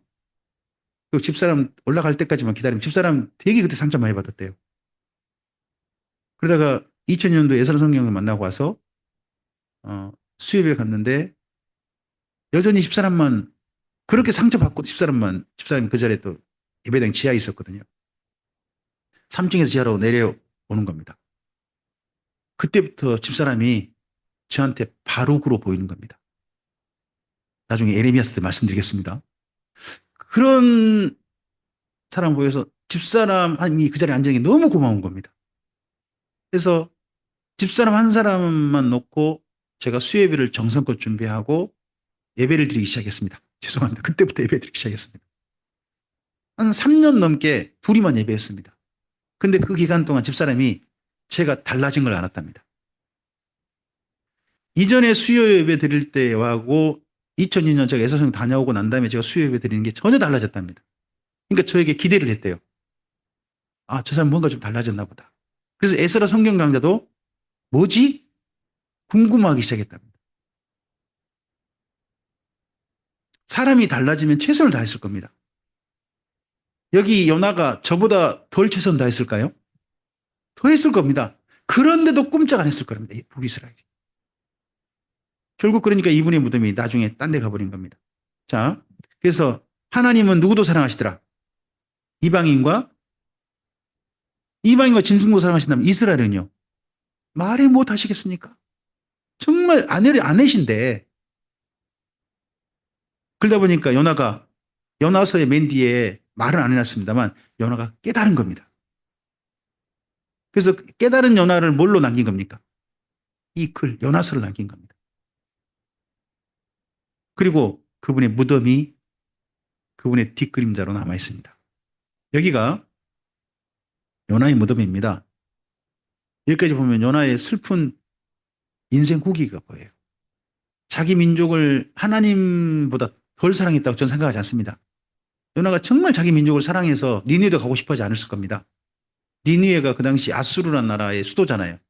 아수르가 지금 북이스라엘 압박할 때거든요. 그러면 저 나라가 무너진다면 우리나라는 평안히 살 수 있잖아 하는 생각도 했을 겁니다. 근데 그런 요나였는데 그 요나가 자기 민족을 떠나서 이 니느웨에 가서 살다가 그곳에서 이분의 무덤이 있다. 슬픈 일이죠. 근데 이런 것까지 추격해 보면 선지자의 아픔이 보입니다. 제가 선지서를 읽다가 한 가지 보인 게 있습니다. 흔히 우리가 말하는 성공했다는 선지자가 많지 않다. 우리 입장으로 보면 그냥 실패다 하는 분이 더 많다 하는 겁니다. 그래서 제가 성도 몇 분 모이는 거에 대해서 연연하지 않게 된 게 노 목사님 안내를 따라 선지서를 읽다가 제 시각이 바뀌었습니다. 저 때문에 많은 사람이 모여서 교회를 이루고 하는 게 성공일 수 없다. 한 분, 이방인 한 사람 오는 걸로 만족하고 조품이 안긴 분도 있는데 또 한 사람도 안 돌아오고 심지어 딴 나라 가서 자기 나라 그리하면서 죽은 이런 분도 있는데 내가 오늘 몇 분과 함께 예배한다고 해서 그것이 어떻게 실패라고 규정할 수 있단 말인가? 그분들과 함께 열심히 주님을 성실하게 사랑하고 함께 사역한다면 주 앞에 섰을 때 부끄럽지 않을 것이다 하는 마음을 제가 새로운 생각을 가지게 된 게 이런 요나서라든지 이런 성경을 읽다가 그렇게 됐습니다. 저는. 지금 여기 요나의 무덤이 이 모술이 IS에 가지고 파괴돼 버렸잖아요. 그래서 지금 요나의 무덤이 완전 파괴돼 버렸습니다. 원래 서원이거든요. 이슬람 서원인데 파괴돼서 이렇게 폐허가 돼 버렸습니다.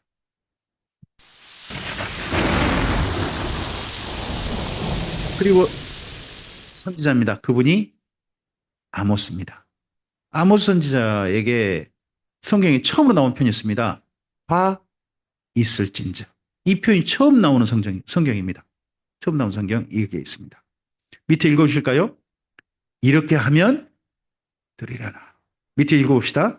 남유다 사람 아모스를 북이스라엘에 보내셨습니다. 남유다에 살고 있어요. 아모스가. 망명한 건지 그쪽 사람인지 모르지만 두고에 살고 있죠. 그를 북이스라엘에 보내셨습니다. 밑에 읽어보겠습니다. 죄악과 당할 장에서 제발 뭐하라? 돌이키라. 회개하라. 외쳤습니다. 그래서 근데요. 그 밑에요. 그래도 말을 안 듣자 지진까지 내리셨다는 겁니다.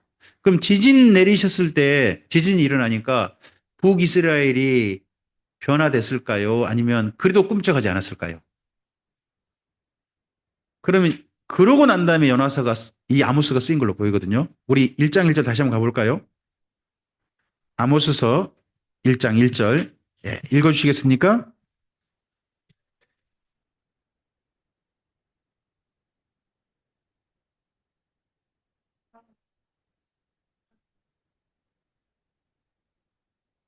거기 지진전 2년이라는 표현이 있죠.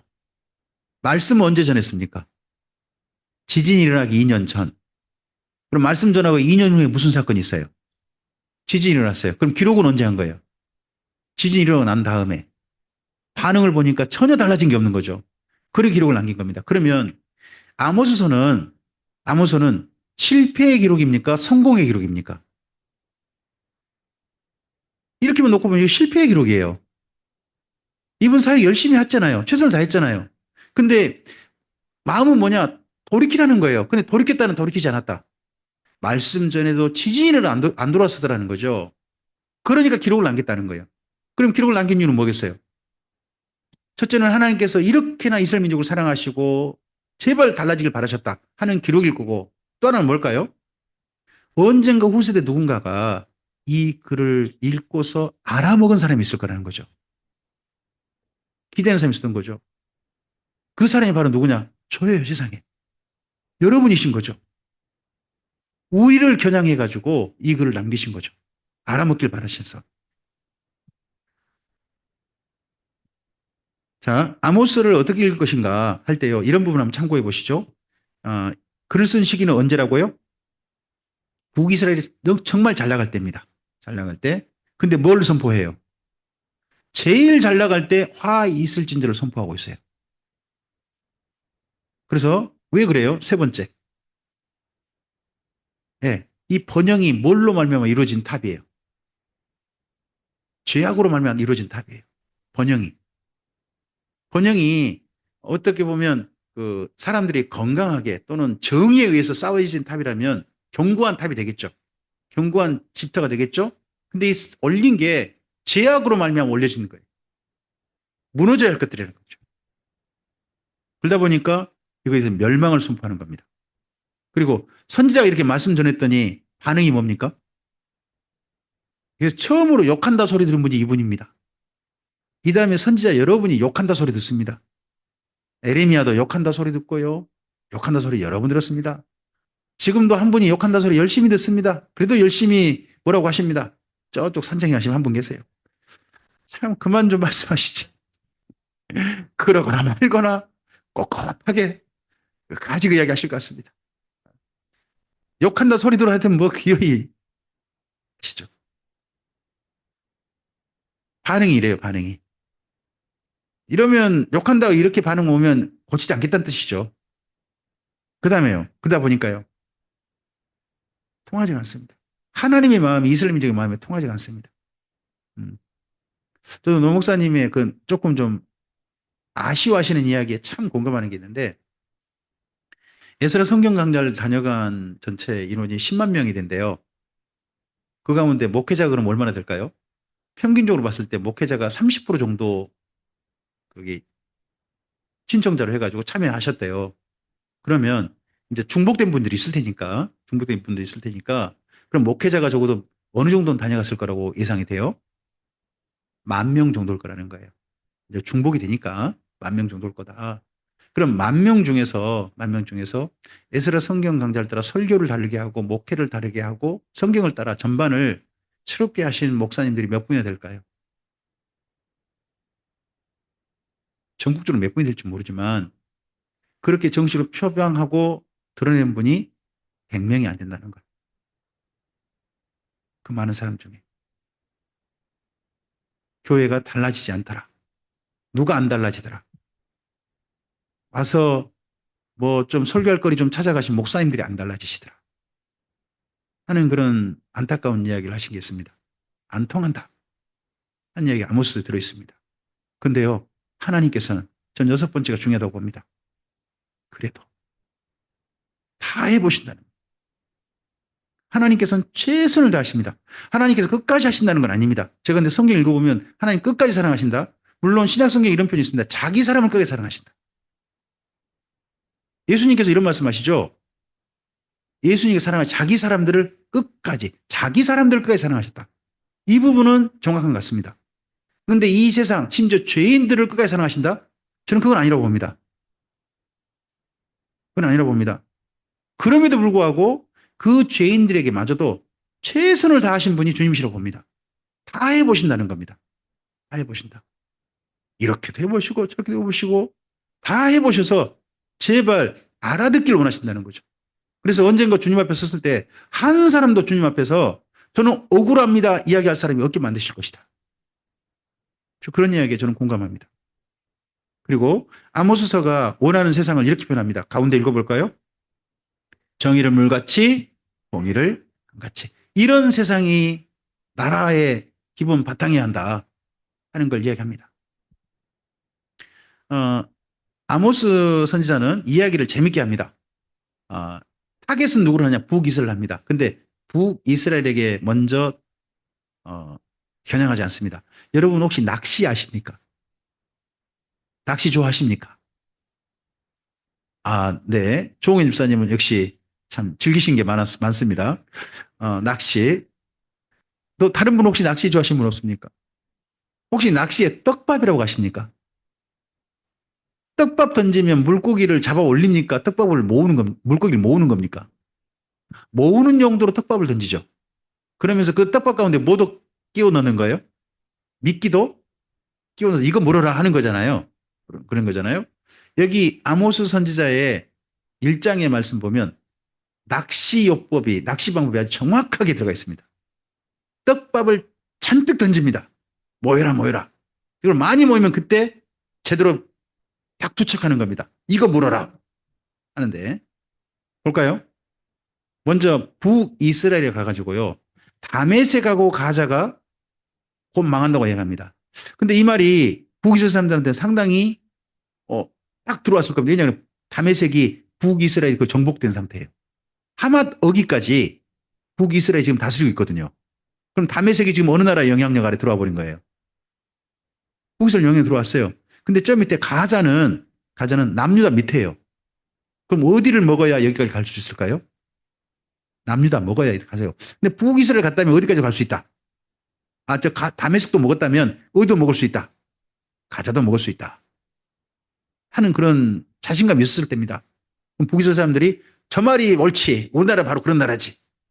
하고 했을 겁니다. 거기다가 두로와 에돔이 곧 망한다고 합니다. 두로와 에돔은요, 북이스라엘과 함께 경제 경쟁국입니다. 두로는 이 지중해 해안의 모든 경제의 중심지입니다. 에돔은요, 이쪽에 왕의 도로거든요. 왕의 도로에서 이쪽 경제를 또 중심하는 곳이기도 합니다. 근데 이 두 곳이 망한답니다. 그럼 이 지역의 모든 경제를 어느 나라가 관할할 수 있습니까? 북이스라엘 아니겠습니까? 국제적인 국방력도 대단해지고 이 두 나라가 망해서 국가 경제력도 어마어마해지고 한다면 미래의 청사진이죠. 꿈 같은 북이스라엘 꿈꿀 수 있지 않겠습니까? 이런 말하면 북이스라엘 사람들이 즐겁게 듣겠습니까? 아니면 이거 뭔 소리 하고 가겠습니까? 오랜만에 좋은 강사 왔다. 에? 해가지고 다들 여러 사람 모였을 거 아니겠습니까? 더더구나 암몬 거기다 또 모압에다가 거기다 또 남유다까지. 이 사람이 남유다 왔어요. 여기까지 다 망한다는 겁니다. 다 망하고 한 나라만 말하지 않았습니다. 그럼 어느 나라가 이 전체를 통일한 것처럼 보입니까? 아, 이 나라 다 망하고 그럼 한 나라는 살아서 생존했으니까 북이스라엘 전체 다 먹는 거구나. 이런 이야기를 북이스라엘 가서 하는 겁니다. 그럼 거기 모인 사람들이 좋아했을까요? 싫어했을까요? 좋아했죠. 근데 여기까지가 예, 떡밥입니다. 떡밥을 이렇게 던지고 2장 6절부터 9장 15절까지 진짜 망해야 할 것은 니네요. 너요, 너! 하고 이야기하는 게 2장 6절부터예요. 자, 여기 가운데 2장 6절을 좀 가세요. 2장 6절부터 8절까지 함께 읽겠습니다. 여호와께서 이와 같이 말씀하시되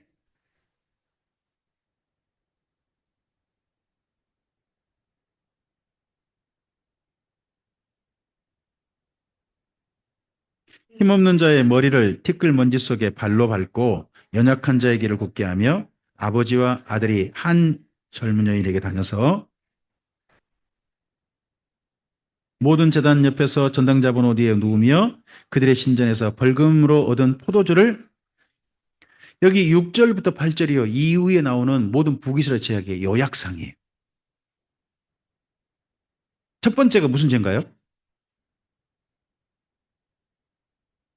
배금주의라고 해요. 사람보다 뭐가 더 중요해요? 돈.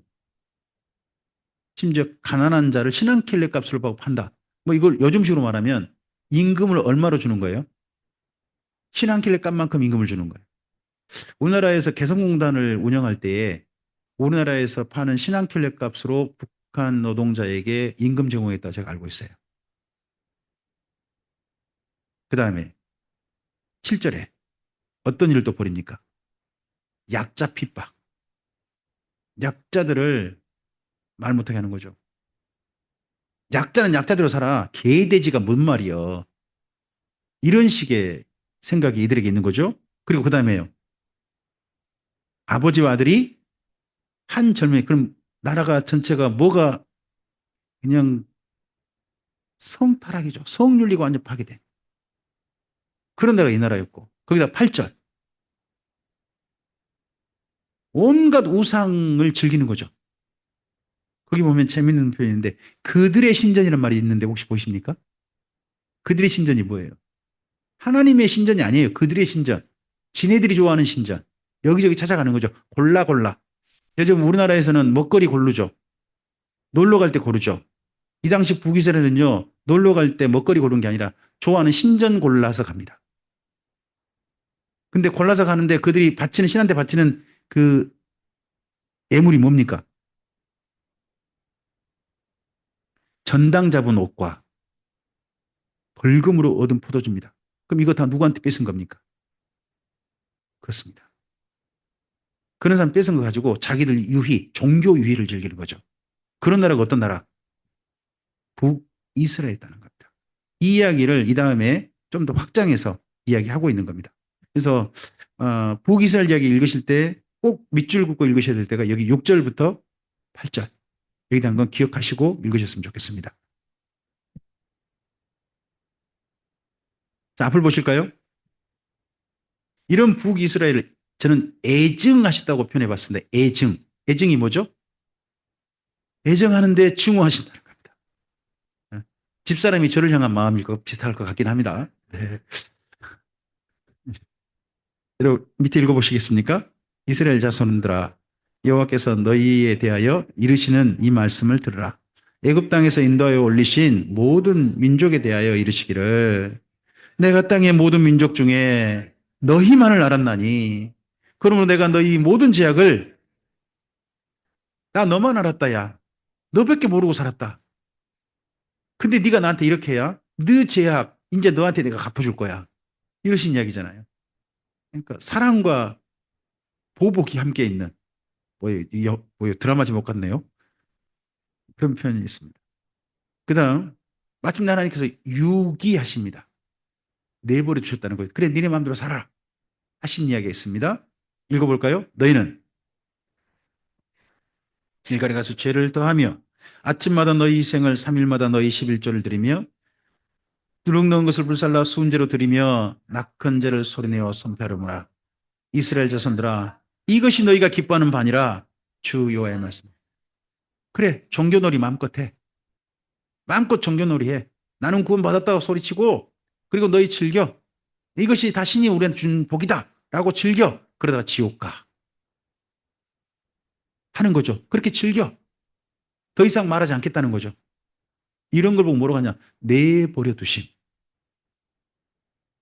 유기라고 합니다. 하나님의 유기.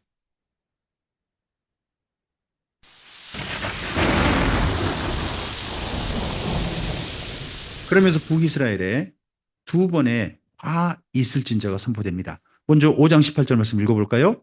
화 있을진저. 너희가 어찌하여 여호와의 날을 삼하느냐?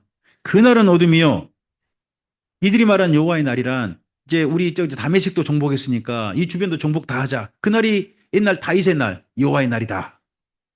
이런 망상을 꾸고 있는 거죠. 그 밑에 또 읽어볼까요? 화 있을진저 시온에서 교만한 자와 사마리아 산에서 마음이 든든한 자, 곧 백성의 머리인 지도자들이여. 이스라엘 집이 이 북이스라엘 이렇게 멸망하는데 멸망의 길로 가고 있는데 그들 멸망의 길로 인도하고 있는 자들이 누구라는 거예요? 지도자들이었다는 거죠. 저는 그래서 우리나라의 지도자들이 대한민국을 더 나은 길로 가기도 하고 나락으로 빠뜨릴 수 있다고 생각합니다. 그래서 지도자는 정말 중요하다는 겁니다. 뿐만 아니라 교회의 목회자의 역할도 저는 중요하다고 봅니다. 장로님들 역할도 중요하다고 봅니다. 지도자들이 어떻게 인도하냐에 따라서 길이 달라질 수 있습니다. 전북의 한 교회에서요, 목사님이 은퇴할 때가 되셨습니다. 근데 그 목사님께서 기도하시다가 하나님의 음성을 들으셨습니다. 장로님께서도 하나님의 음성을 들으셨습니다. 아, 목사님의 아드님께서 우리 교회에 목사님이 되셔야 된다고 음성을 똑같이 들으셨습니다. 그래서 그 교회에서 우리 목사님의 아드님을 우리 교회에 담임 목사님을 합시다. 하나님께서 말씀하셨습니다. 해가지고 밀어붙이셨습니다. 전북에 있는 한 교회입니다. 그게 하나님의 음성인지 도대체 스스로 생각하는 음성인지 제가 잘 모르겠습니다. 근데 이런 사람 따라가지고 결국 멸망에 화 있을 길로 가고 있다는 거죠. 제발 그게 화 있을 일은 아니었으면 제가 바랍니다.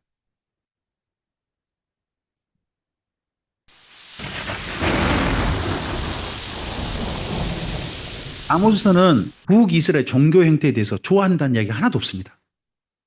북이스라엘 종교 행태가 다 하나님 마음에 미워하시는 거고 화 있을 일밖에 없습니다. 대부분 생각해 보십시오. 여호와 하나님께 바친다는 북이스라엘 종교가 어떤 무한테 바치는 종교 행위겠습니까? 송아지. 나머지는 뭐겠어요? 우상신들. 그러니까 북이스라엘 종교 중에 하나님께 정말 올바른 종교가 하나도 없는 거예요. 다 미워하실 수밖에 없죠. 우리나라 교회들을 보시고 하나님께서 너희 다 밉다. 이런 이야기는 저는 안 하신다고 저는 생각합니다. 그래도 너희 때문에 내가 참는다. 너희 때문에 좀 더 기다려 보련다 하는 교회들이 더러 있다고 저는 믿습니다.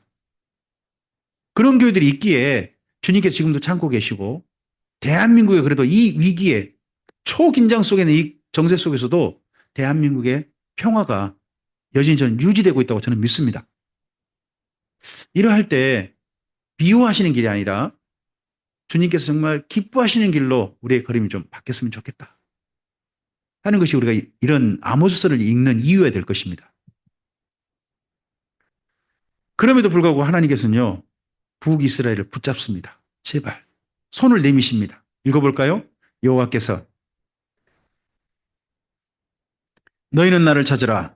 그리하면 살리라. 베델을 찾지 말며 길갈로 들어가지 말며 브엘세바로도 나가지 말라. 길갈은 반드시 사로잡히겠고 베델은 비참하게 될 것입니다. 여러분 여기 길갈, 브엘세바, 베델 다 어딜까요? 북이스라엘의 중요한 종교 도시들일 겁니다. 여기 베델, 브엘세바, 길갈. 맨 처음에는 베델과 단이었죠. 근데 그게 확장된 것 같습니다. 좀 더. 어디까지도? 길갈하고 브엘세바까지. 그런 데 찾지 말고 하나님을 좀 찾으라. 한 번 더 하나님 찾으라는 말씀이 있습니다. 읽겠습니다. 너희는 여호와를 찾으라. 그리하면 살리라. 그렇지 않으면 그가 불같이 요셉의 집에 임하여 멸하시리니 베델에서 그들을 끌 자가 없으리라. 정의를 순쑥으로 바꾸며 여러분 여기 아모스 읽다 보면 제일 화를 많이 당할 도시로 언급된 도시가요. 베델이에요. 그럼 선지자가 진짜 가고 싶지 않은 도시가 어딜까요? 베델이었을 것 같습니다. 또 앞을 보시고 읽어볼까요? 묘성과 삼성을 만드시며 사망의 그늘을 아침으로 바꾸시고 낮을 어둠으로 바꾸시며 바닷물을 불러 지면에 쏟으시는 이를 찾으라. 그의 이름은 제발 그 헛된 거 찾지 말고 하나님을 좀 찾으라 하고 선지자가 권면한 내용이 계속 반복되고 있습니다. 근데 이런 말이 안 들리는 거죠. 그러면서 선지자는 이렇게 표현합니다. 살자. 죽으려고 하지 뭐 살자. 읽겠습니다. 너희는 살려면 만군 하나님 여호와께서 너희 말과 같이 너희와 함께 하시리라. 너희는 악을 미워하고 선을 사랑하며 성문에서 정의를 세울지어다. 만군의 하나님 여호와께서 혹시 요셉의 남은 자를 불쌍히 여기시리라. 하나님의 긍휼하심을 받는 길은 다른 길이 없다. 선한 길로, 정의로운 길로 바뀌는 것밖에 다른 길이 없다 하십니다. 그리고 참된 제사를 말씀합니다. 읽어볼까요? 너희가 내게 번제나 소제를 드릴지라도 내가 받지 아니할 것이요 너희의 살진 이생의 화목제도 내가 돌아보지 아니하리라. 너희 노랫소리를 내 앞에서 그칠지어다. 내 빗바 소리도 내가 듣지 아니하리라. 오직 정의를 물같이 공의를 마르지 않은 강같이 흐르게 할지어다. 그러니까 이걸 요즘식으로 우리식으로 해볼까요? 여러분 우리가 예배 열심히 드리고 주일날 회개 기도하면 하나님께서 우리 용서해 주시죠. 죄 사해 주시죠. 그러면 이번 주간 또 어떻게 살까요?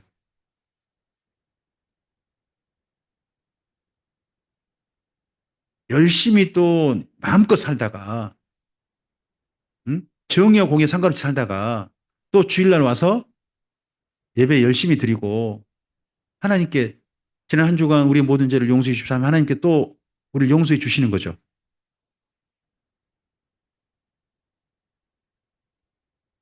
지금 아모스가 그런 이야기를 하는 겁니까? 사실 비슷한 이야기입니다. 여기 북이스라엘 사람들이 자기들의 모든 종교 행위로서 신의 감정을 다 무마시킬 수 있다.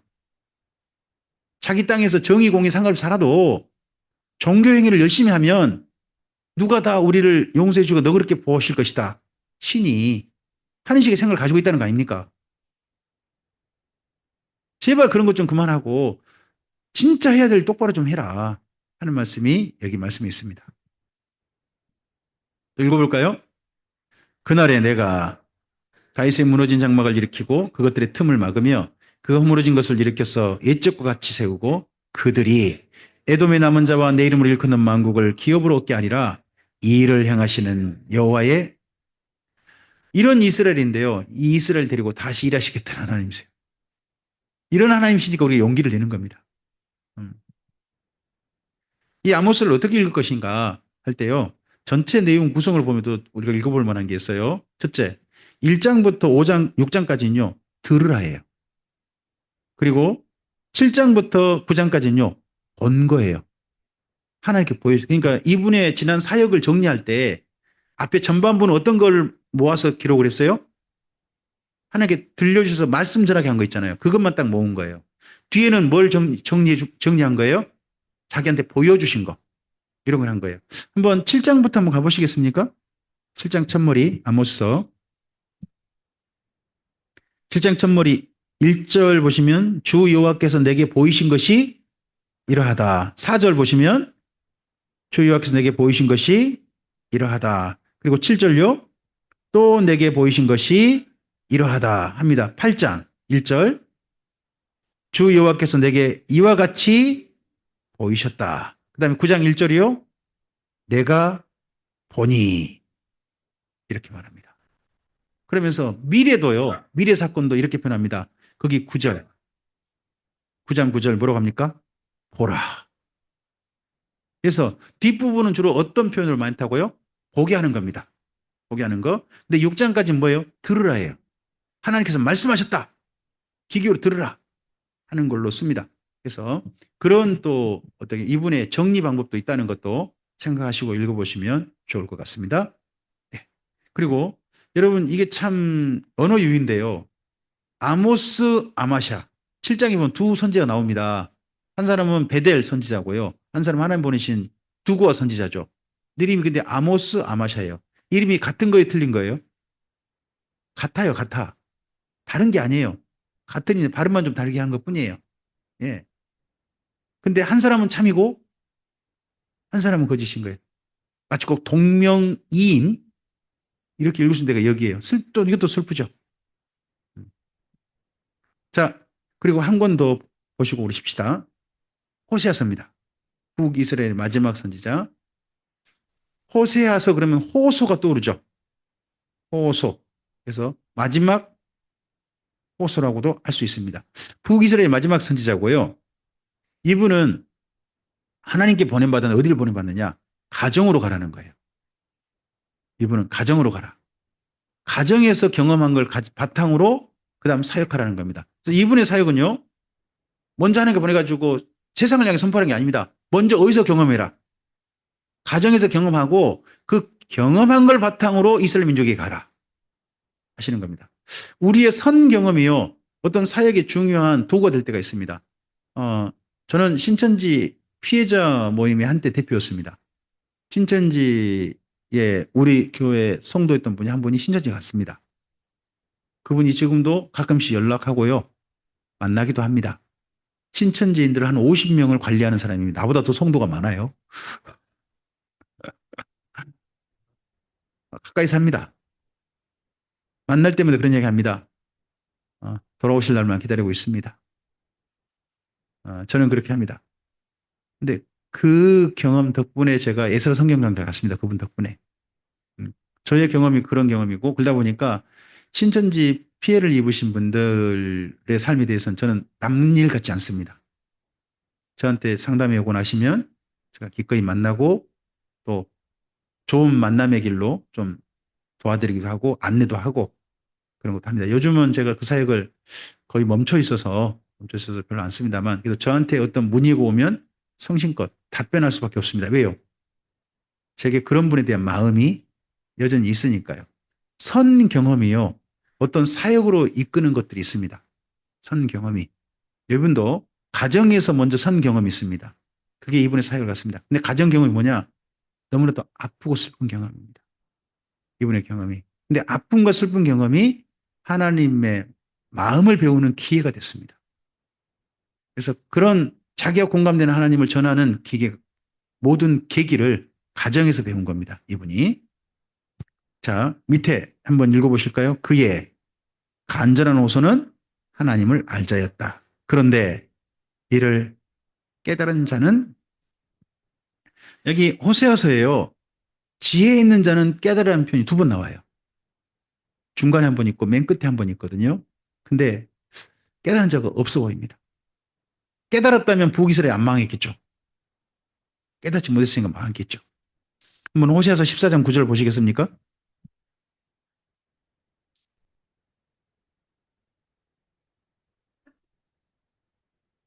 14장 9절. 예, 읽겠습니다. 누가 지혜가 있어 이런 일을 깨달으며 누가 총명이 있어 이런 일을 알겠느냐. 여호와의 도는 정직하니 의인은 그 길로 다니거니와 그러나 죄인은 그 길에 걸려 넘어지리라. 그 길에 걸려 넘어진 죄인이 누굴까요? 북이스라엘입니다. 의인이 있어서 하나님께 돌아올 사람은 없었을 겁니다. 자, 앞을 보실까요? 그래서 호세서는 읽을 때 14장까지지만 두 부분 나눌 수 있다고 봅니다. 선지자의 가정에서 경험. 그게 전반부입니다. 1장부터 3장. 여기는 선지자가 가정에서 경험한 사건 중심으로 기록된 겁니다. 그리고 4장부터 14장은 가정이 아닙니다. 이제 이스라엘 민족에게 직접 사역하신 게 나옵니다. 예, 사역을 이렇게 두 개 나눌 수 있어요. 첫째는 선지자에게 하나님께서 어떻게 보면 만나게 하신 하나님인데 가운데 읽어주실까요? 세 자녀와 아내를 통해 선지자가 만난 하나님입니다. 아내 이름이 뭐죠? 우리 복음성가에 나오잖아요. 음탕한 저 고멜과 같이도. 혹시 그런 노래 기억하십니까?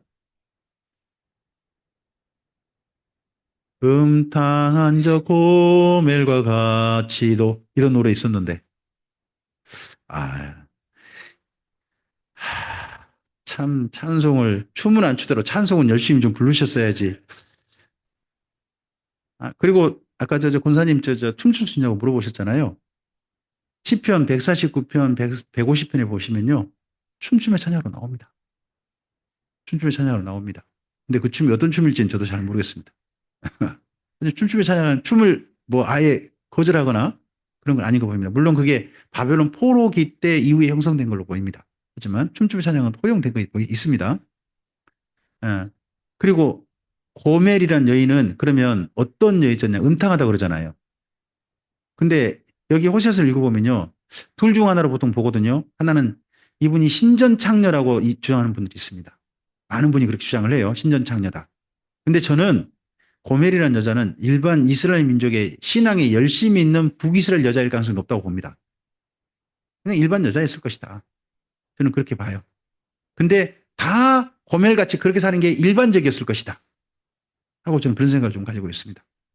근데 고멜을 통해서 낳은 세 자녀가 있죠. 근데 아무리 봐도 호세아가요, 얘들이 내 새끼가 맞나? 하는 생각을 하는 것 같아요. 첫째 이름이 이스르엘이죠. 제가 맨 처음에 그 이름 보고 남자인데요. 그 이름 보고 성경 잘못 쓰였나 보다 생각을 했었어요. 이스라엘이라 해야 되는데 이스르엘이라 쓴 거 아닌가. 근데 읽어봤더니 이스라엘이 맞아요. 이스라엘이 맞아요. 그 에후 왕조가 어디에서 반란 사건의 큰 중심지가 돼요? 이스라엘 평원이거든요. 그래서 이스라엘이란 말을 여기 여로보암 2세 때 그때 하는 거죠. 그 둘째 사람 둘째 A부터는 이름이 로가 붙었죠. 루하마, 로합니다. 로라는 말을 여러분 이름에 넣는 건 별로 안 좋은 것 같습니다. 노실은 제가 잘 모르겠는데 이름 속에 로가 히브리어로 로가요. 아니다, 아니다, 아니다. 그래서 성씨를 가진 분 중에 제가 안씨 가신 분이 참 이상해요. 제가 이름 붙여주기가 참 쉽지가 않았어요.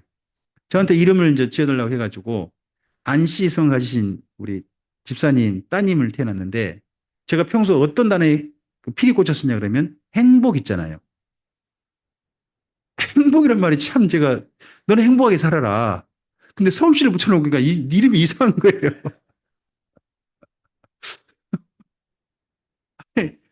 안씨 때문에 참 그래요. 그래서 제가 아는 한 분 저희 뭐 청년에 같이 활동했던 그 안시성 가진 집사님 계시거든요. 지금도 집사님이신데 그분은 자기를 소개할 때 항상 이렇게 표현해요. 저는 안자매입니다. 자매가 아닙니다. 안형제 그러면 저는 형제가 아닙니다라고 말을 같으니까 안자매입니다라고 그렇게 소개했던 분이 있는데 조금 좀 그렇죠. 근데 이 로라는 말이 아니다야 아니다. 아니다. 루하마란 말은요. 로루하마. 그 이름은 루하마란 말의 불쌍히 여기다. 긍일이 여기다는 말입니다. 그러면 로가 붙었다면 말은요. 예. 피도 눈물도 없이 널 대하겠다. 로루아마. 그런 말입니다. 그리고 안미라는 말, 셋째가 안미죠. 안미? 안미란 말이 나의 백성, 나의 후손들, 나의 자녀들 이런 말입니다. 민족으로 말하면 뭐가 돼요? 내 백성이? 아니다요. 근데 집으로 가보세요. 내 애가 아니다. 얘는. 그러니까 셋째 애는 확실한 것 같아요. 얘는 아무리 봐도 내 피가 없다. 아내가 딴 남자랑 만나가지고 얘가 생겨버렸다. 셋째는 확실한 것 같아요. 이름이. 하여튼 그래 보여요. 그러면서 여기 새 이름이 북이스라엘을 향한 표적이 되죠. 나중에 장래 하나님 하실 일에 대한 표정이 됩니다. 그러면서 하나님을 만납니다. 이분의 그 슬픈 이야기의 그 가정 이야기는 3장에 있습니다. 3장 한번 가봅시다.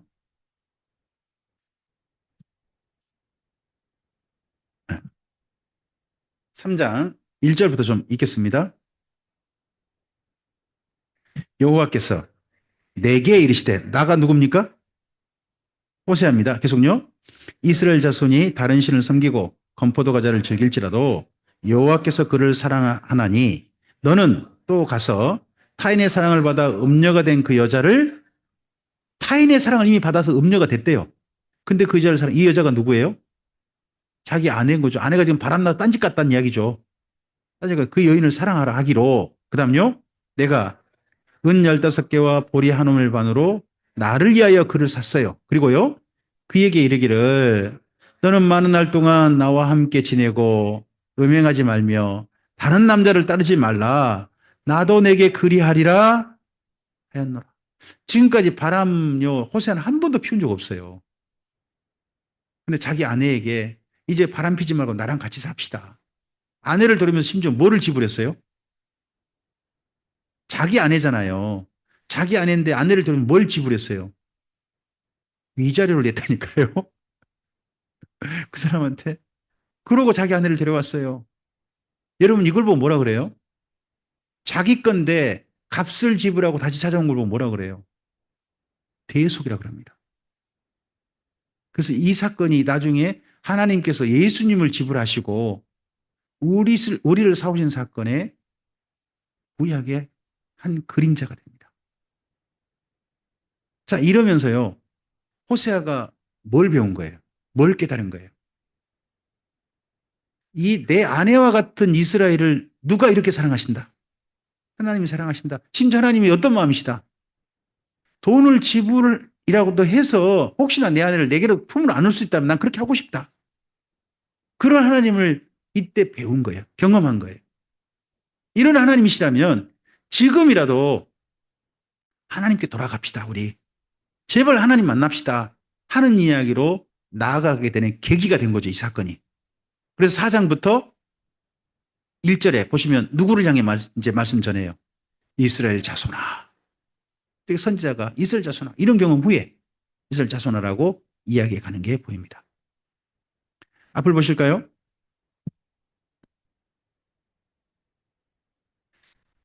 하나님께서 호세아서를 읽어보면 이런 게 없다라고 탄식하십니다. 북이스라엘에. 첫째, 뭐가 없다고요? 진실과 인애와 참된 지식이 없다. 7장에서 뭐가 없다고 해요? 주께 부르짖는 자가 없다. 호세아서 11장에서는요. 이게 그 당시 북이스라엘에 세 가지 없다라고 호세아서 내용을 읽어보면 세 군데나 없다 없다 표현이 나옵니다. 그리고 하나님께서 너무 슬퍼하시는 세상에 너 이렇게까지 하다니 하는 그런 표현들이 나옵니다. 호세 4장에서는 이스라엘 민족이요. 하나님을 따르지 않는다. 호세 4장에서 또 후반부는요. 이방신을 숭배한다. 그러니까 하나님께서 심지어 뭐라고 하십니까? 다시는 여기 제가 다시는이라는 표현이 가장 많이 나온 성경을 찾다 보니까요. 호세아서가 의외로 다시는이라는 표현이 많아요. 하나님께서 진짜 감정적이 되신 거죠. 이전에 제가 혹시 그 사사기 입다 이야기 하셨나요? 그게 하나님께 다시는 내가 너를 구원하지 않겠다. 이방신한테는 가라. 혹시 그런 이야기 읽으신 부분이 있는지 모르겠어요. 근데 다시는 표현이 선지서에 덜어 나와요. 하나님께서 얼마나 감정이 상하셨는지 다시는이라는 거예요. 만약에 다시는 사랑하지 않냐 말 이 말이 교리라면 어떻게 될까요? 이게 교리라면 어떻게 돼요? 이스라엘 민족은 그럼 그다음 구원 없는 겁니다. 근데 우리도 이런 말 쓰죠. 어떤 진짜 못된 사람, 진짜 내 마음 상하게 하는 사람, 내 친구가 내 마음 상하게 하면 뭔 말 합니까? 내가 다시는 너랑 근데 전화만 받으시죠. 다시는 그래 놓고 또 애들한테 내가 용돈 너한테 주나 봐라. 다시는 내가 너한테 주나 봐라. 그래 놓고 또 어떻게 하세요? 남편이나 아내한테도 혹시 다시는이란 말 써보신 적 있으세요? 많이 쓰셨어요. 그런 마음 품어보신 적 있으세요? 다 그게 하나님 배우는 겁니다.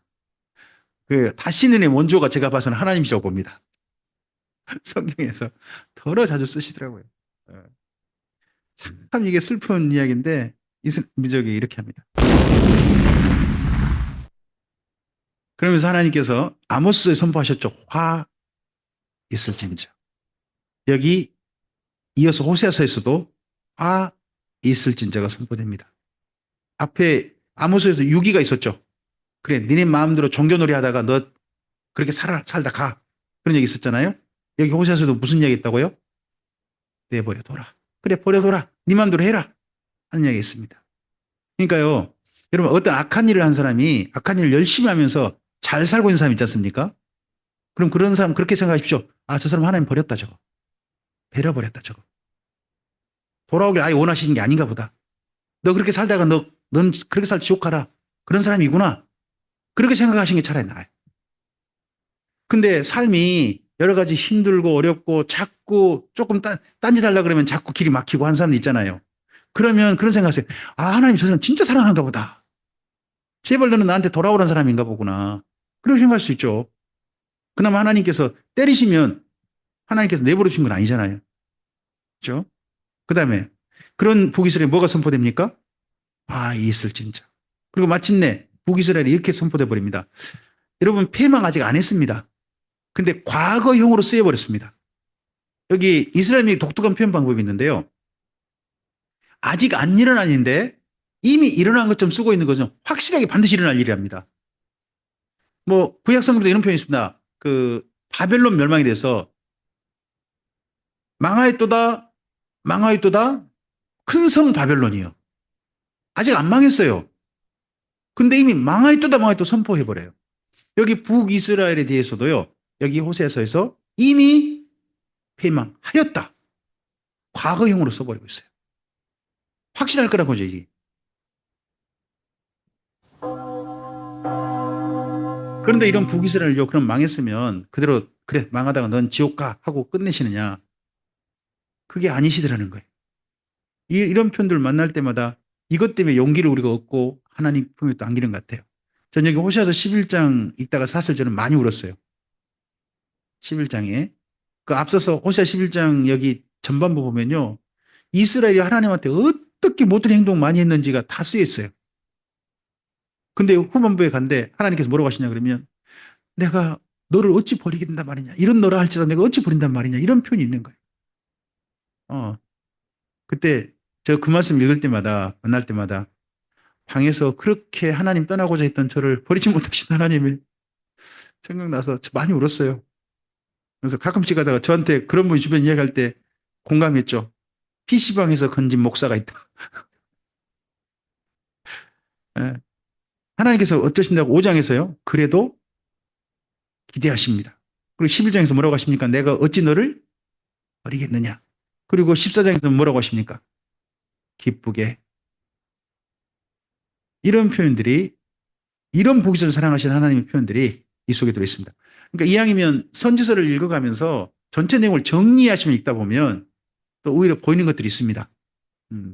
한 챕터만 읽으시는 것도 참 좋지만 전체를 다 읽으시면서 전체 정리를 해보시고 같은 주제 있지 않습니까? 같은 내용을 함께 또 연결해 보시면 또 거기에 또 말씀들이 보이는 게 있습니다. 그러니까 이런 하나님이시니까 선지자의 호소가 있습니다. 여기 호세아서에는 두 호소가 있어요. 선지자의 호소가 있고 하나님의 호소가 있습니다. 선지자는 뭐라고 호소합니까? 첫째, 우리가 하나님을 알자. 힘써 여호와를 알자. 그리고요, 율법을 지키자. 또 하나요, 주께로 돌아가자. 이런 호소가 있습니다.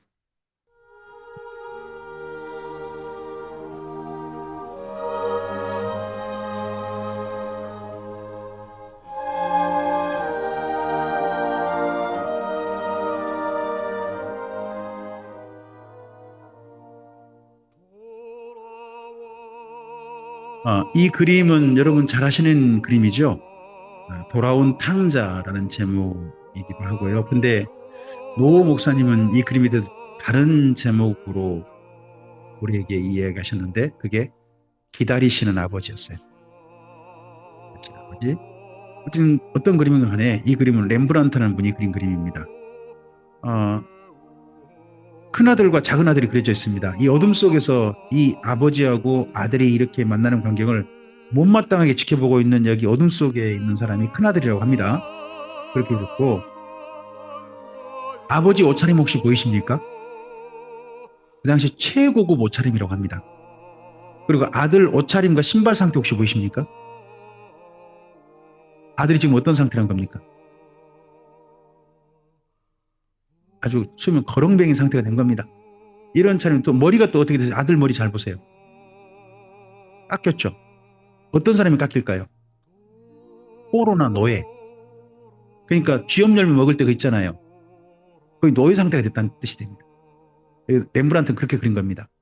이런 자녀가 아버지 집이 그리워서 하시다. 그때 아버지가 쫓아내신 게 아니라 이 좋은 옷차림의 아버지가 이 거렁뱅이 된 아들을 그대로 품에 안으시는 겁니다. 이때 아버지의 손을 일부러 렘브란트가 이 아버지 시선이 아들에게만 집중돼 있죠. 아버지 시선이 그리고 아버지의 손을 다르게 그렸다고 해요. 한 손 보시면 좀 넓죠. 한 손은 곱죠. 한 손은 어머니의 손이고 한 손은 아버지의 손으로 그랬다고 합니다. 렘브란트의 그림을 해설하는 분이 그렇게 표현을 하세요. 일리 있다고 저는 생각합니다. 이렇게 기다리시는 아버지 이야기가 선지자들이 말한 하나님 아니십니까? 호세아도 이런 하나님께 제발 우리가 돌아가자. 우리가 거렁뱅이를 할지라도 우리를 품에 안아주실 것이다. 우리 지저분하고 너 씻고 와라 그러신 게 아니라 그대로 안아주실 것이다. 내 모습 이대로 하는 이야기를 이 그림에서 하고 있고 선지서에서 하고 있습니다. 이런 호세에도 불구하고 북이스라엘이 하나님 품에 안기지 않고 하나님을 기어이 떠나서 망하고 맙니다. 이런 이야기를 하나님께서 우리 읽게 하신 까닭 왜 이런 이야기를 아픈 이야기를 하나님께 어떻게 보면 창피하실 텐데 우리에게 읽게 하시지 하는 것들을 잠시 생각해 보시면서 쉬죠. 지금 10시 57분입니다. 네. 11시 10분에 이 다음 강좌 이어가겠습니다. 네. 감사합니다.